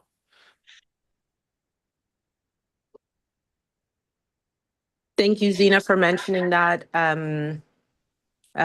Yes, absolutely. That is part of the intention. And so we're working with the school council support working group to host an information session for this Thursday, February the 27th. I believe it's 6:30 p.m. Melanie, please correct me, or Zena or the PCCO staff to correct me, but I believe it is this Thursday, the 27th. I will say 6:30 p.m. And that will be an opportunity to have questions, any questions that you have around accessing your funds, making or submitting your expression of interest and the process from that point. We do know this is important because we have had many discussions and questions still stand around how to be working with our vendor lists and how to access these ward engagement funds and plan events for mid-May. Yes, so that's this Thursday, and we'll follow up with an email tomorrow to remind everyone. If you've already submitted an expression of interest, we hope you can attend. If you intend to express interest to host a ward event, we hope you will attend as well. Thank you, Kadeen. And Gordon, if you can help manage our speakers list, please. Absolutely. We've got Andrew. Andrew, you got the floor. Again, this is just a comment. Thursday is election day. So I think that should be taken into consideration. I hope people are, people may be voting at that time. So again, I don't know if it can get moved or not, but Thursday is election day. Thank you, Andrew. It is. Hopefully everybody gets out and votes. And seeing no other questions, we are going to move on to strategic planning. Thanks, Gordon. I haven't handed the chair back yet. Hello? Mercy. Go ahead. Can you hear me? Okay, thank you. So I'll just have a verbal report, just some updates since the last meeting. So we met on February 20th, the Strategic Planning Working Group, and we reviewed the data gathered from the January 18th session. As you might remember, we had 17 members attend that session, and it was designed to get feedback from all of our members, and we had an amazing turnout and a lot of data to go through. So that data was summarized into a strategic plan template from previous year, which was in 2021.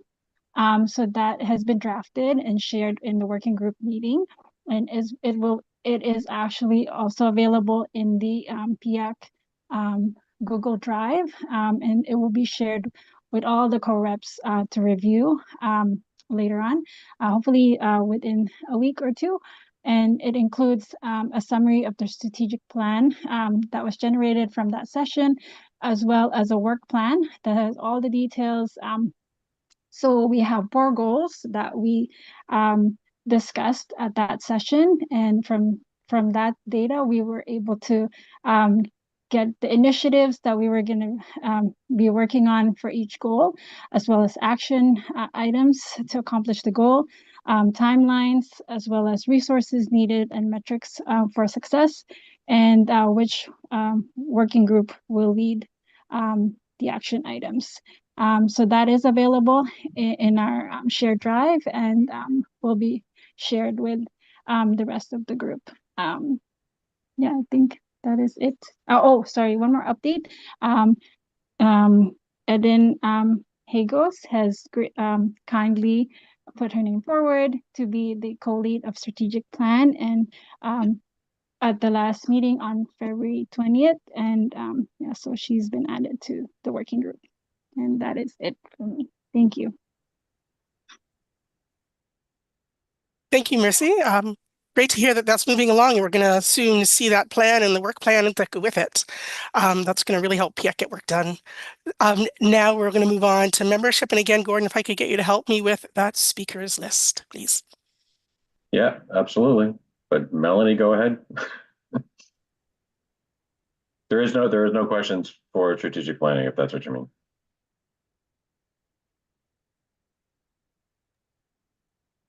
Nobody's got their hands up, so. Sorry. Oh, Andrew, sure. Sorry, are we on the membership working group report or not? Oh, yes, No. there were no. Sorry, we're, the next one up is, it is working. It is Sorry, membership. It is Yeah, membership. it is I membership. apologize. Absolutely. Yeah. Okay. Thank you, everyone. Hopefully everyone had a chance to take a look at the report. It was put out on Friday. So there was sort of two discussions really quickly.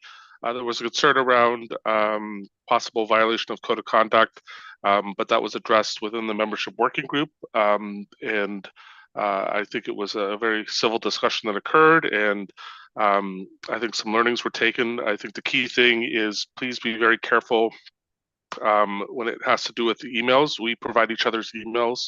Some of us do to each other, and those are intended to be used for PIAC purposes only, and try to ensure that they don't end up in any kind of system that gets used for other purposes. And then the other piece, though, part of that conversation is that it's best that the membership working group address concerns that they, if there's concerns about members, that it be addressed at the membership working group, and done in that manner. You can read the report for further information. And then the other conversation was around, and again, this comes out of our special meeting that occurred in November. One of the asks was for the membership working group to look at the election procedures. And again, we had a conversation at the last meeting, and we further refined that conversation, but the working group was still not ready to make recommendations around that yet. There was still certain conversation around consensus, that piece. So again, that work is in the report. It's still ongoing. And then lastly, as an interim measure, and this leads to the recommendations that were discussed, is we're currently sitting at over 30% vacancy rate, including 4 wards that actually have 0 representation at the moment. And so a recommendation was discussed to try to encourage elections to occur, but basically through an appointment process. For whatever reason, there are some trustees that are not conducting elections, and for whatever reason, the PCCEO office is also not supporting elections in this last year, and so example being to have an appointment process similar to we made an appointment process special meeting in November, and this sort of extends that.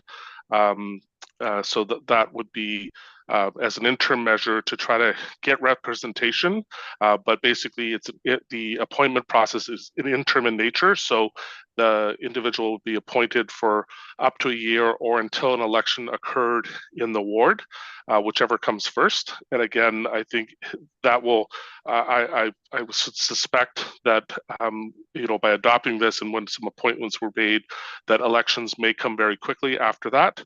We've seen in the past that there have been elections.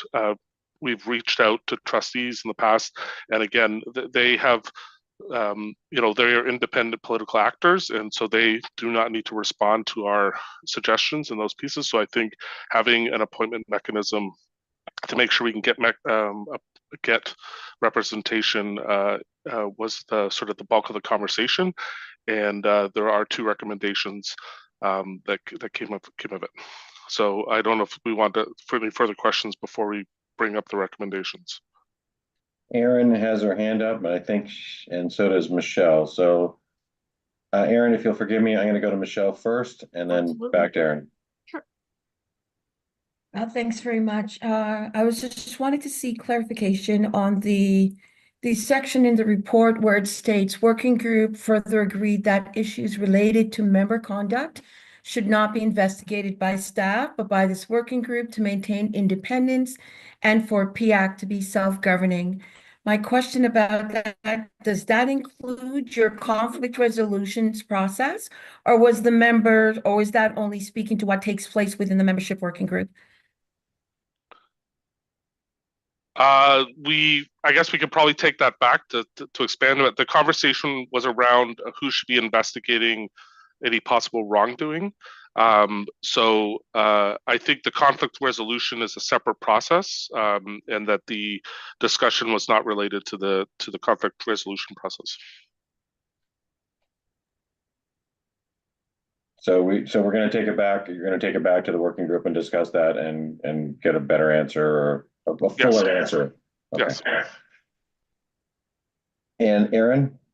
So, Go ahead, please. sorry, excuse me. My question or statement was pretty much along the same lines, where it says work group further agrees that the issues related to the member conduct should not be investigated by staff by this working group to maintain independent for PIAC to be self-governing.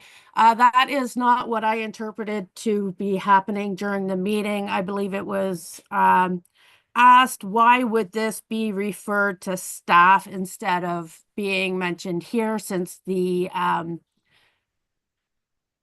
okay, everybody, it was me. So since it wasn't addressed with me specifically at all, given me an opportunity to clarify the situation that happened. But it wasn't that, my interpretation was not that membership will be handling or investigating issues brought forward. It was, in this one instance, it was suggested that it didn't need to be escalated to staff.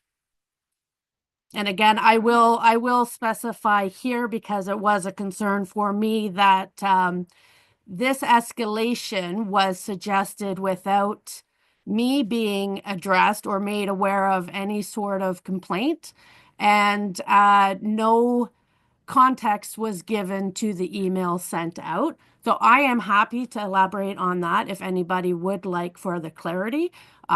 Personally, I believe this was a personal attack on me to try to push me out of PIAC.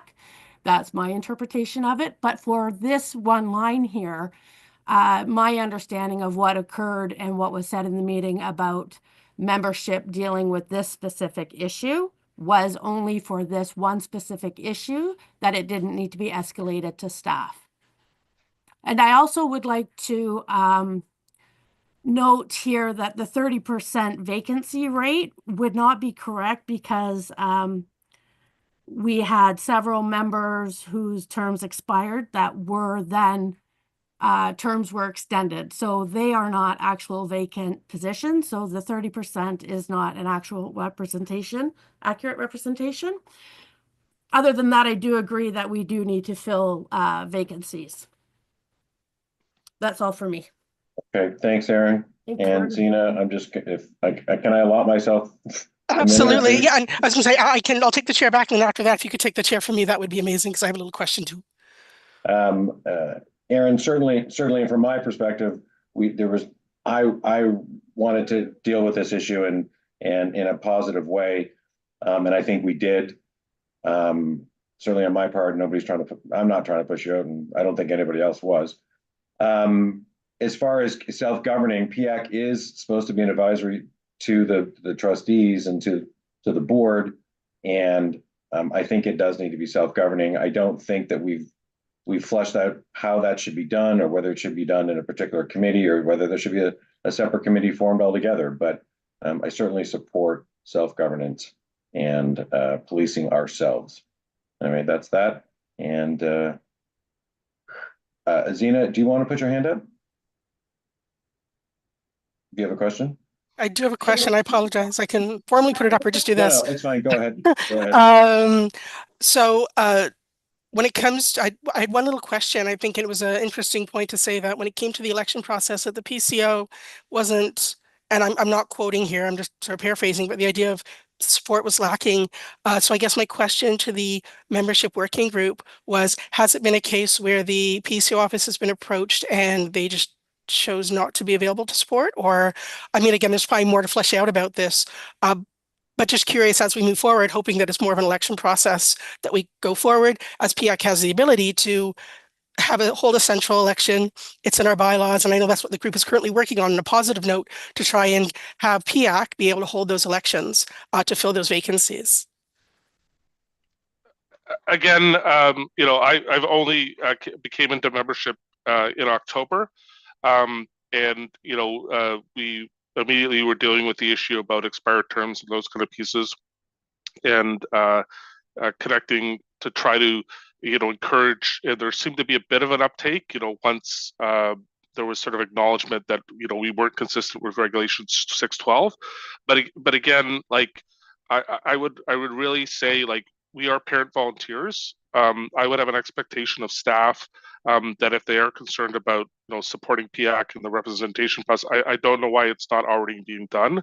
I will give the example that it appears that we vote on things and have things approved where we can do stuff, but then for whatever reason there's heavy staff administrative complexity that prevents things. And the example I would give was the $500 for the ward form engagement. We passed that last January, and I maybe one or two people have done it. We apparently didn't have operating.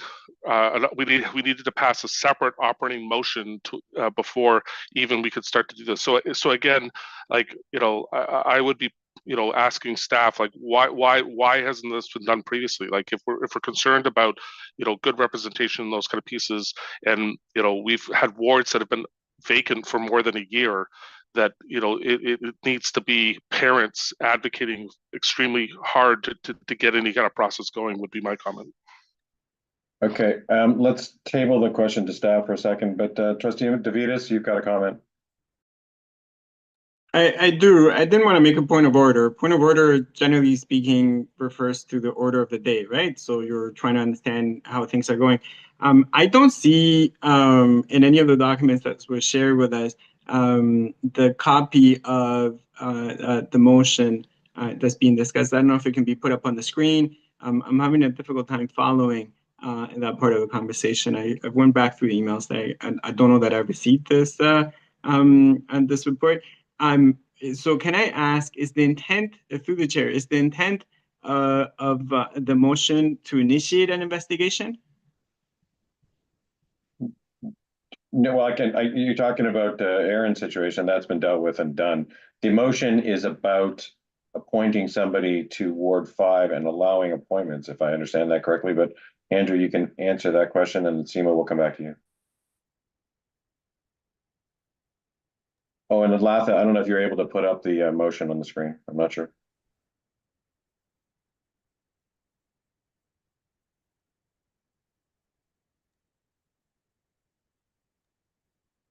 Sorry. Through the chair, to the movers of the motion, the question is what the motion itself is. I don't know that I've seen the text, if it can be shared. If I can share my screen, I have it up. It was shared on Friday via the report. Sorry, Zoom.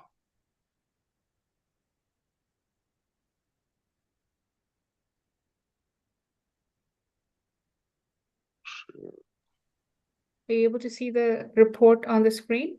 There, yeah, there it is. Okay, so to the chair, I have a couple of questions about the motion itself. The first one is not to the movers, but again, it's a matter of order. So the question is to the chair. The question is if this is an amendment to the bylaw, So would it require the 2/3 vote for approval? When it does get to the point where the motion is being brought, then yes, it would be actually a roll call vote as it involves amendment to a bylaw. Okay. And one thing I don't understand about the motion, it says at the end, the membership board will appreciate the qualification being conferred prior to appear. Oh, no, wait, hold on, where is it? Can be done to meeting. Oh, I don't understand this part. This amendment will not be considered to prevent other amendments of bylaws in 2024. But if it is a bylaw change, how can it not be a bylaw change? It is a bylaw change that allows for another bylaw change. A bylaw change that allows for a bylaw change, and it's in itself a bylaw change. You have to remove the bylaw in order to do that. You can't suspend the bylaws in that way. That doesn't follow procedures anywhere, I think. That in itself would put this motion out of order for me. Can I comment? The comment was to the chair, to be honest. I don't want to get into a back and forth, and the comments are through the chair and through the chair. Andrew, hang on a second. We've got Seema and Aaron, if you guys can go real quick. Seema first. Actually, No, yeah. I'm sorry. Point of order. I still have the floor. That's not how this works. So we go through order. I am asking questions. Other people can go later. I don't want to engage with conversations with people because that's not the way process it. These things work formally, and we have to follow formal process for this because it will be touchy. I understand that. So I have a question to the chair. I would like the chair to respond to that. Is this in order?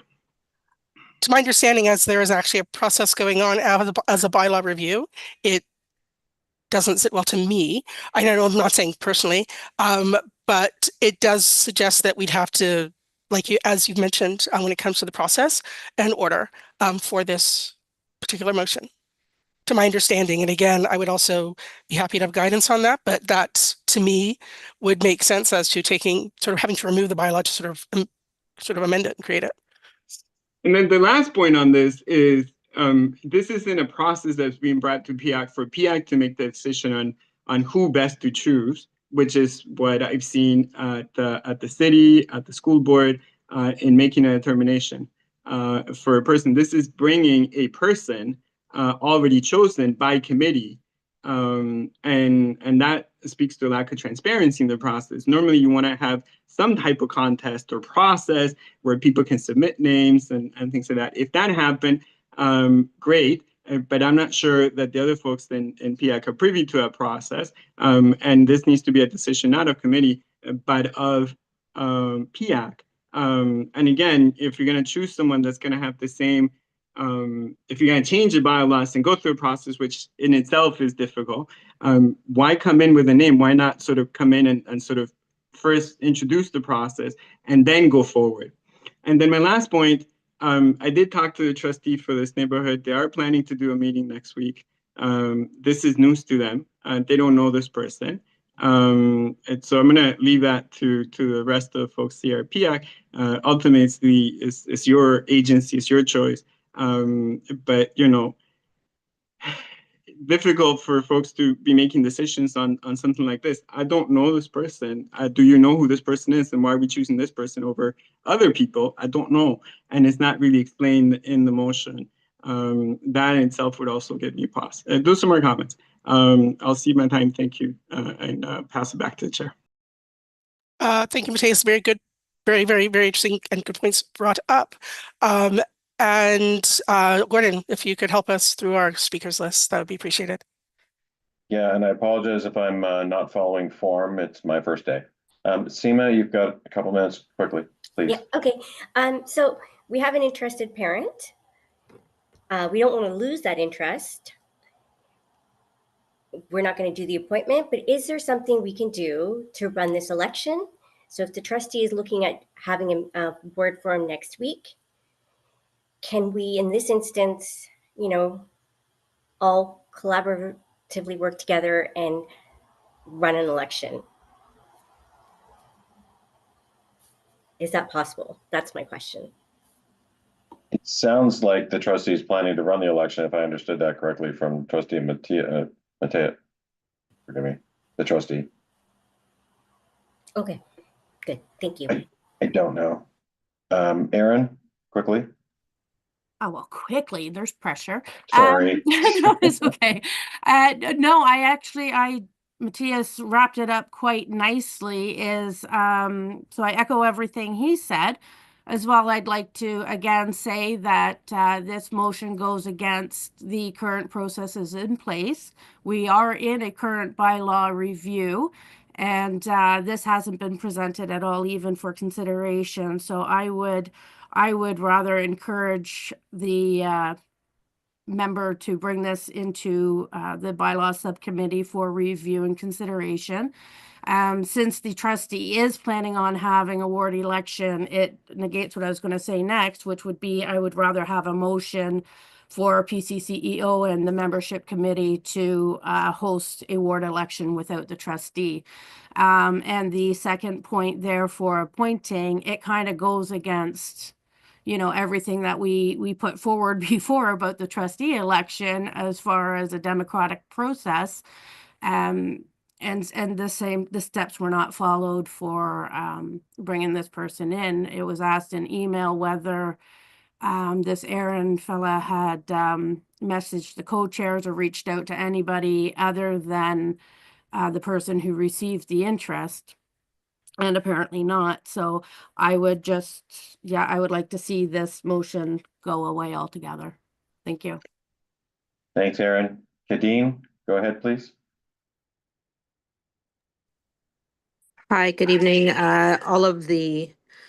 Many of my comments have already been reflected from my peers. Concerns on, making this one particular individual, how they expressed interest, what was the process, why are we, moving to do this for one ward and not for the others. Our democratic process and supporting that over appointment. We had this conversation only, in December, along with that, yes, acknowledging there is an existing bylaw review underway. And I think just to respect the work that is happening to allow that review to take place and be all encompassing for all the amendments or suggestions that all members have around how our process could be improved.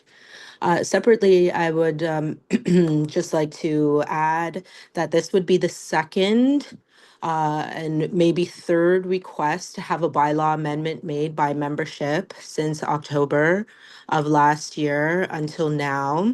Again, with the request that this not impact future bylaw reviews or amendments that would be made this year. So that to me is concerning because we're having this conversation 2 times, potentially having to go to vote multiple times for something arbitrary or specific, if you will, to what membership's concerns are.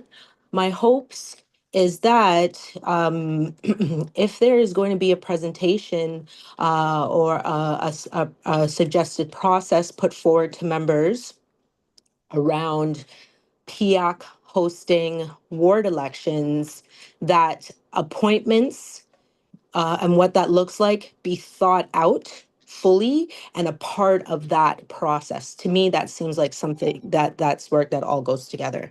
Thank you very much.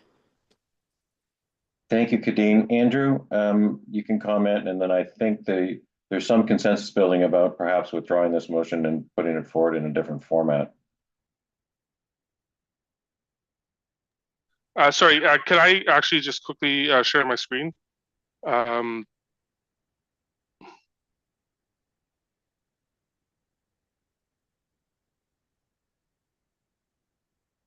And Zena, we're at 9:30. I don't know if we have to make a motion to extend, and don't know how that works. At this point, it is asking the group if there is, I want someone who's willing to extend our meeting another half hour. I know this has been a later meeting tonight, guys, but we would actually need that.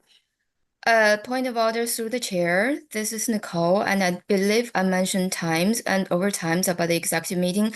Then make sure we have a few minutes saved and reserved for consultation working group, which has been for maybe historical reasons been the last.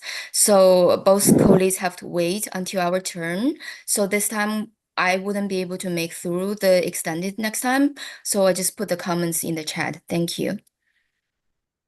Thank you, Nicole, and apologies for meetings going later. We keep trying to get them to keep moving. But do we have someone who is willing to bring a motion to extend our meeting a half hour? I can. Or Kevin, Emily. Thank you. And do we have a second? Musa, Ward 19. Thank you, Musa. Go ahead, Andrew. Okay, so I appreciate that.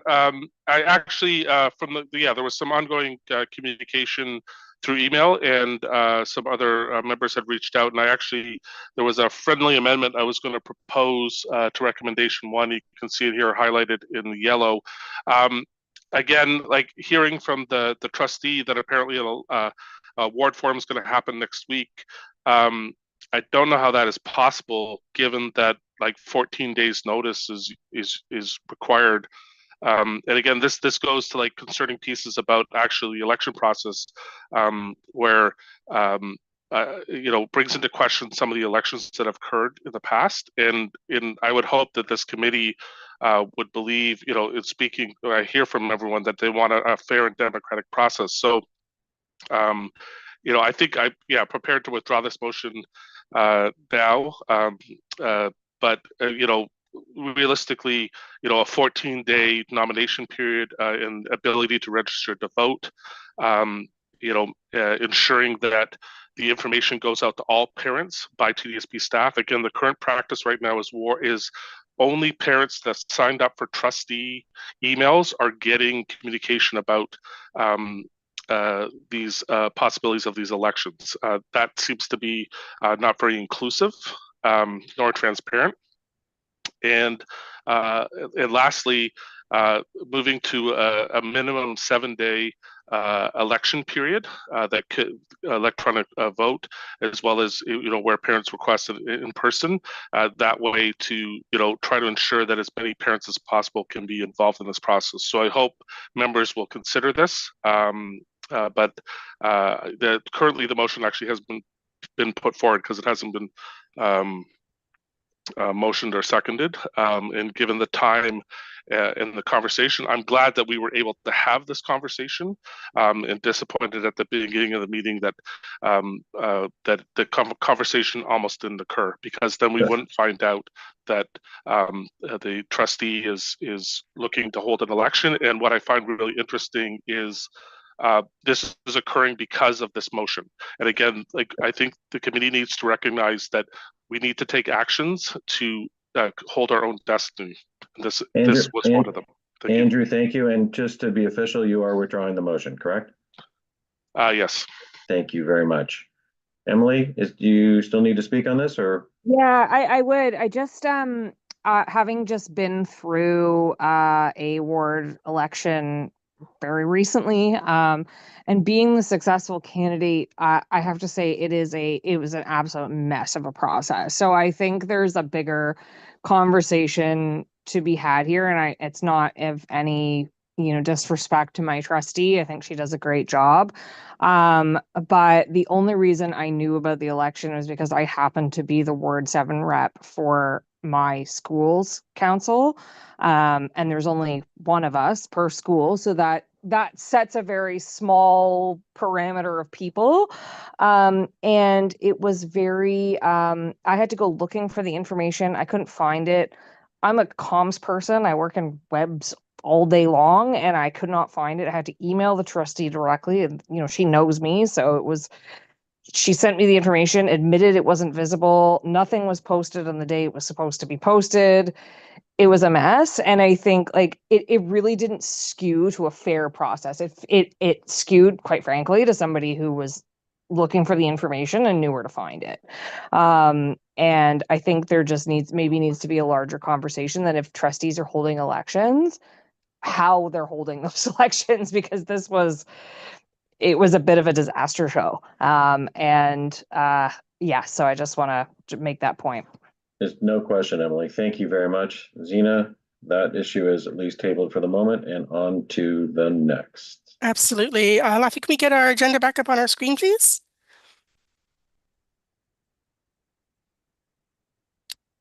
Lapa?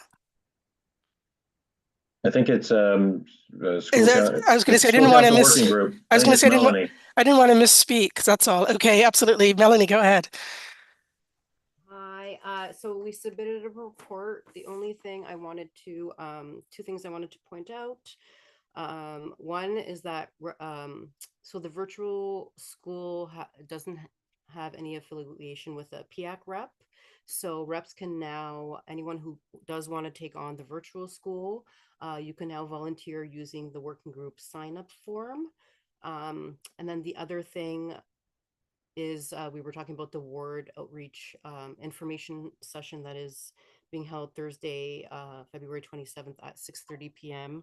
Andrew made a good point about the election. I think because we were trying to organize that Latha, Michelle, myself, and Kadeen can all be available. This was like over a week ago or so. So we didn't, I don't know if we took into consideration that it was election night. But if the group thinks it would be best for us to change the dates, we can do that. The only thing is that I'm afraid of it's just going to keep postponing the information to come out on how reps could utilize these funds. But I'll go with whatever the group wants. We could postpone or we can keep it for Thursday. Thank you. Thanks, Melanie. I mean, I'd vote to keep it. I don't know if everybody's that interested in the election results live anyway, but my personal vote would be keep moving forward with it. Kadeen has a question. Yeah, just more of a comment to Melanie's last point. Thank you. And my hope is that we just maintain the date. It'll be the very end of February. We'd like to have, at least some awareness of who's gonna or intending to use their funds before the end of March. So we don't want to move this too much further, and probably just suggest that we do ensure that we record the conversation and share any materials that will assist members who can't attend to make their decisions and still plan their events if they intend to. So just to say, I'm also in favor of us just holding the date for those who can make it and recording and sharing with the entire membership so they have access to the conversation. Thank you. Thanks, Kadeen. Seeing no other hands. Communications working group, if there's still somebody here. Hi, I think I put my updates in the chat. So one being working group leads, please use your Google Drive because information is really hard to find, and that's like our single source of truth. The second thing is a security risk. We have lots of documents that are shared full edit access, where some of them can even transfer ownership to other people, and they're not in PIAC, and that needs to be addressed. So working group leads, you need to review who you've shared your folders and documents with and remove anybody who's no longer in PIAC. Just a third comment was if there's any domain or web hosting service providers, any reps or TSB staff, would recommend for our website, please do. Anybody but domain.com, preferably. And that is it. Thank you. Thanks, Emma. Appreciate that. And that was quick and fabulous. And consultations. Oh, sorry. Yeah, so consultation, I'm sorry that I emailed my working group report so late. I just emailed it to Latha like as soon as our meeting started. I had thought I sent it out, but I didn't. Just one thing is that we have the review consultation of P067 Learning Opportunities Index policy is up right now. The closing date is March 24th. If all the PIAC reps could please let your parents know to get involved in this consultations process. It's very important to all of us. I've posted also in our report the public consultation dates where you can try and make it out. There's a virtual one and a hybrid one, which for those who cannot make the actual physical location ones, that you can participate and you need to just RSVP. It would be great if everyone could put in their thoughts and opinions on this policy. Eden has got her hand up if she's got a comment on this. Go ahead, Eden. Hi, can you hear me? We can hear you.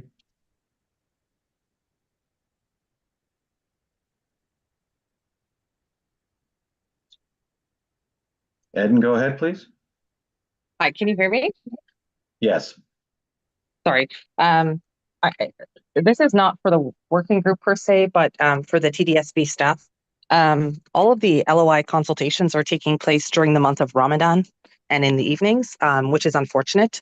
I just wanted to just point that out from an equity perspective, and Ramadan as well as Orthodox Lent is a challenging time for folks to make it out in the evenings. So just appreciate that there is virtual options, but that's not always going to work for all our families either. So thanks. Thanks, Eden, and I'll pass it back to. Oh, sorry.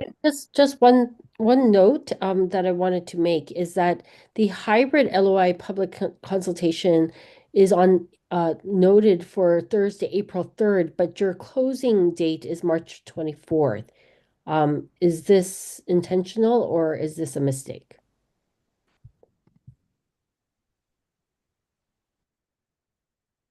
This is to the staff.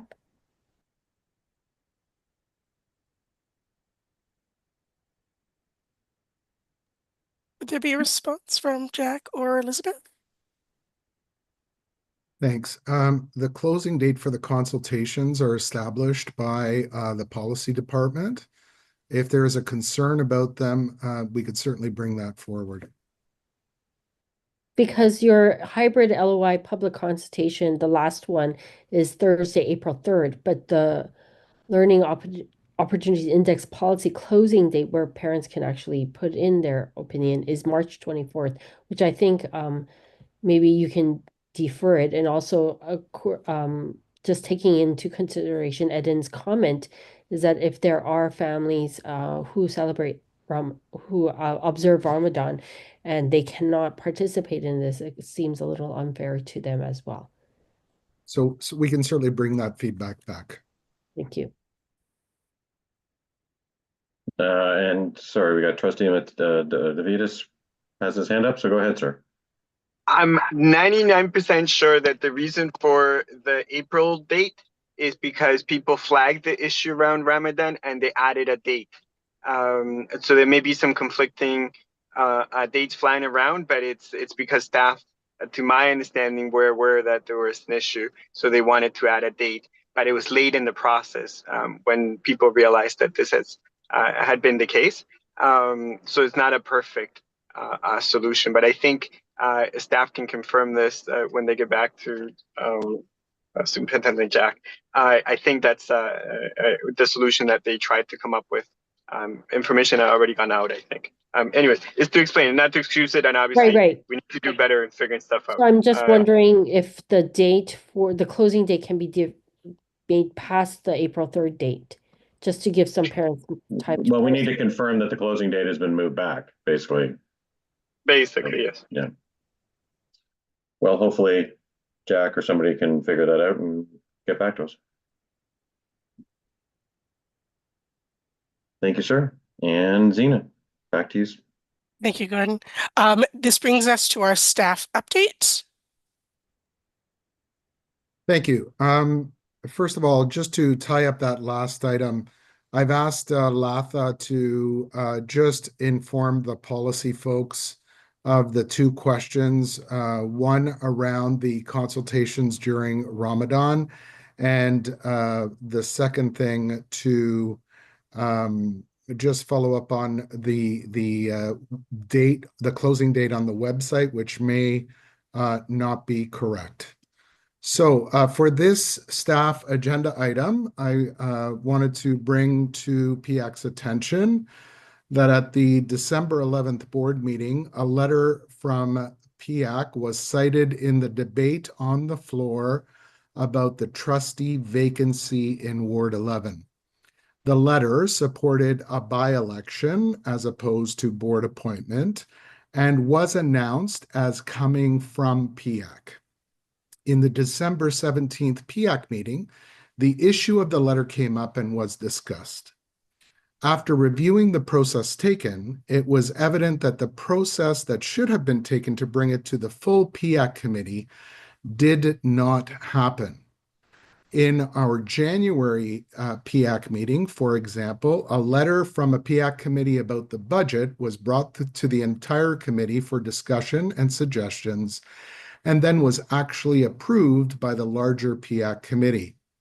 This is the correct process to arrive at a PIAC letter that is sent to anyone on behalf of PIAC. And I refer you to section 6.4, working group reporting. Working group leads or co-leads are responsible to provide timely reporting on their work group activities and bring recommendations or motions forward to the PIAC general meetings for decision and voting. So, and even tonight, folks, we discussed a time-sensitive matter that was actually vetted by all the working groups to arrive at a communication that was sent on behalf of PIAC. Our understanding is that the same type of vetting did not happen for the letter that was sent in December. A copy of that letter is available. When it first came up, some didn't know what was being referred to. So if there's anybody that needs to see a copy of that, we will make that available to the chair for distribution. Because the process taken for the letter about the by-election was not fulsome in its scope, senior staff are recommending that a retraction be issued by PIAC. And of course, this doesn't impact on anything that's actually going to be decided upon. A decision was made by the board at the December 11th board meeting, but it would recognize that the process was not followed, that should have been followed. Tonight we discussed the role of the chair in being a spokesperson for the board, and that's outlined in 3.2.2 of the PIAC bylaws that reads, co-chairs shall act as spokesperson for PIAC in communicating with the Director of Education and the board. In terms of this part of the bylaws suggesting that the co-chairs should speak as a spokesperson for PIAC independent of the decisions of PIAC is what we would consider to be too loose an interpretation of that responsibility. Co-chairs and chairs of any committees, they speak on behalf of the committees. However, that is based on the decisions that the committee makes and not independent of those. So want to just flag for this committee that the bylaws were not followed in this case. And based on the discussion tonight, I would suggest that there are matters that are urgent that may require some consideration in bylaw revisions so that urgent matters can be acted upon between general or board or PIAC meetings. This seems to be a regular thing given the frequency and the space between PIAC board meetings or PIAC meetings. And so that this ought to be considered in the round of bylaw revisions that are being considered in the upcoming months. And I'm happy to take any questions or comments that you may have. Zena, I've got my hand up, and so does Andrew. So I will take the chair and let you guys know you'll have 2 minutes each when you speak. Thank you very much. My only comment would be that I think the fastest way to solve this issue would be to go back to PIAC at large and ask if the membership want to retract the letter, or whether, had the process been followed, the letter would have been approved. And respectfully, and Jack, I think incredibly highly of you. I do not think it's senior staff's place to be asking PIAC to retract a position, notwithstanding whether or not, if it was the board asking, we're a committee of the board, and that would be one thing. But I specifically asked whether it was staff or the board, or whether it was a PIAC member directly requesting. All of those would be very valid, but I think the request itself is out of order a little bit. But I think the fastest way to solve the problem is simply to confirm whether or not PIAC membership would have approved it. And if not, then we will have to deal with that issue. Thank you. Thank you, Zena. Thank you, Gordon. And now Andrew has his hand up. Yeah, just a couple of comments. Again, yeah, well, a couple of things. Like, if we're going to speak about process, this was, I assume, was initially brought forward to the co-chairs. We only found out about it last week at the exec, and Jack, you initially tried to say you just wanted to add it under new business and not speak to it. And it was only when a couple of members asked what was going on, and now you're speaking to it under staff report. So it seems to be a rather unusual process about trying to be transparent. The other thing that really gets my backup is, who is this senior staff, right? Like, we believe in accountability. And this is a committee of the board. If staff want to bring a recommendation, then normally they would bring a report. They would list off a piece of things. They would, a recommendation for things to be considered. So again, I really, get really concerned. And the other thing too is to the nature how authoritatively you spoke to this. And I would have hoped that you would have said, coach the language to some extent, but those are my kind of comments. And the other question I would ask this senior staff, is this like the position, you're the designate to the director, is this the position of our new director to tell parents how at a parent involvement committee how they're meant to engage? Is this the position of the new director? Just in response through you, Madam Chair, this was brought forward. It was supposed to be on the January agenda. We never got to it. So this was a discussion prior to the new director taking his position.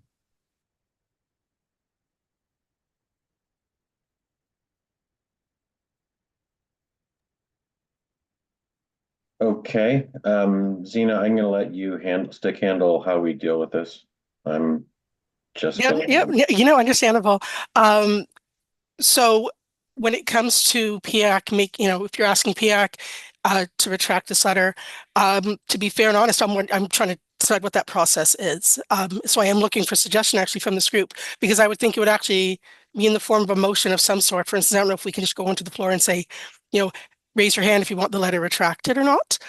So I don't know if that means we take this back and actually have to formulate how we actually pose that to PIAC, and allow PIAC that time to officially say which way it would like to go.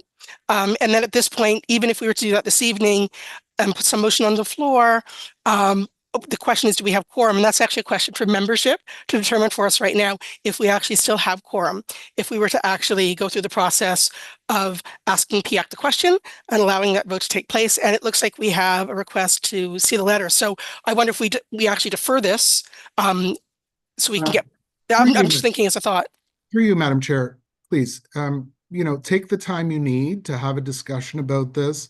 I think even the notion of thinking about bylaws that should be crafted to address this issue in general. That's a reasonable step to think about as you think about the process that was undertaken, and envision language and bylaws that really states a really airtight process to deal with these urgent matters. And we recognize that this is a parent body, first of all, that, for example, trustees hold special meetings. That may be impractical for this body, right? Because of other commitments. So, this has come up repeatedly over the past few months. So it is reasonable to talk about this by way of a bylaw discussion to establish an acceptable practice to deal with urgent matters. Thank you. Thank you, Jack. And it was sorry. And one last thing. The process for considering the request of senior staff is up to PIAC.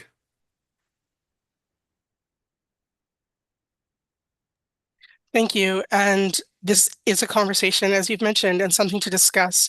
It was actually brought up, I think I brought it up earlier this evening too, about how do we approach time-sensitive requests to go out on behalf of PIAC from chairs. So I appreciate the conversation. We've had a lot of really good conversations tonight about process and our bylaws. And it's great timing because we are reviewing those right now. So I appreciate, thank you so much. We learn from these moments. I think that's what we have to do in all these situations. And I'll be the first one to learn from them. Chair, one more thing, just in response to the request for the letter, I will send it to you if you don't have it to distribute to PIAC members. It is signed PIAC representatives. Thank you. So I see one hand up. I'm not sure, Gordon, if you can confirm if that is. Yeah, that's it. Andrew, Aaron just put her hand up too. So Andrew. And then after Andrew and Aaron, I'm looking at the time. Yeah. Yeah, and then we got to pull the plug. Yeah. Yeah. Okay. Thank you for indulging me this last piece with to staff. Again, I don't like the fact that I need to bring this to the full committee, but the PIAC website went down over a year ago when I was co-chair, and I'm basically it had to do with the fact that we were trying to move to TSB, I guess a P card that was going to pay for it. It didn't happen. It was brought to my attention when I was the co-chair. So to get the website back up, I expended $595.19. I've yet to be reimbursed on this. I have engaged numerous TDSB staff on multiple occasions over the past 8 months to get this. And I just, at this point, I don't know what else I can do except bring it to this attention. At this point, like, I don't know how any reasonable person would not assume that this is some kind of punitive action that's being taken, because like, how long does it take for a reimbursement to occur? And I leave that to staff to hopefully figure out. Okay, it's now noted in a meeting, and I think we'll take that offline just for time's sake. Aaron, do you have a quick comment? Yeah, I'm a little confused now though, if we're still on the same topic. I was just gonna say that I'm not sure if a vote is required for that. I fully respect the trustee's position, and I do agree. I just like to say that we will certainly look at that for the best practices and or the bylaws to tighten up that process. Thank you. Thanks, Aaron. And Zena, I'll leave it for you to wrap it up. Absolutely. Now I feel I think Nicole has left us, or Nicole is still here, because a point was made that we haven't done ward. Oh no, I'm being timed out. Ward updates. So do we still have Nicole on our call right now in our meeting? Point of order. I'm sorry. I've asked this about 10 minutes ago. I don't think we have quorum anymore. 3 more people just left, and I'm also leaving. So okay. I think the meeting needs to adjourn if we don't have quorum, but no, I'm leave that with all of you. Thank you for your point of order, Eden. So at this point, we have lost quorum. Okay, fair enough. So our meeting has been adjourned. Thank you, everyone tonight. Thank you very much. Thank you.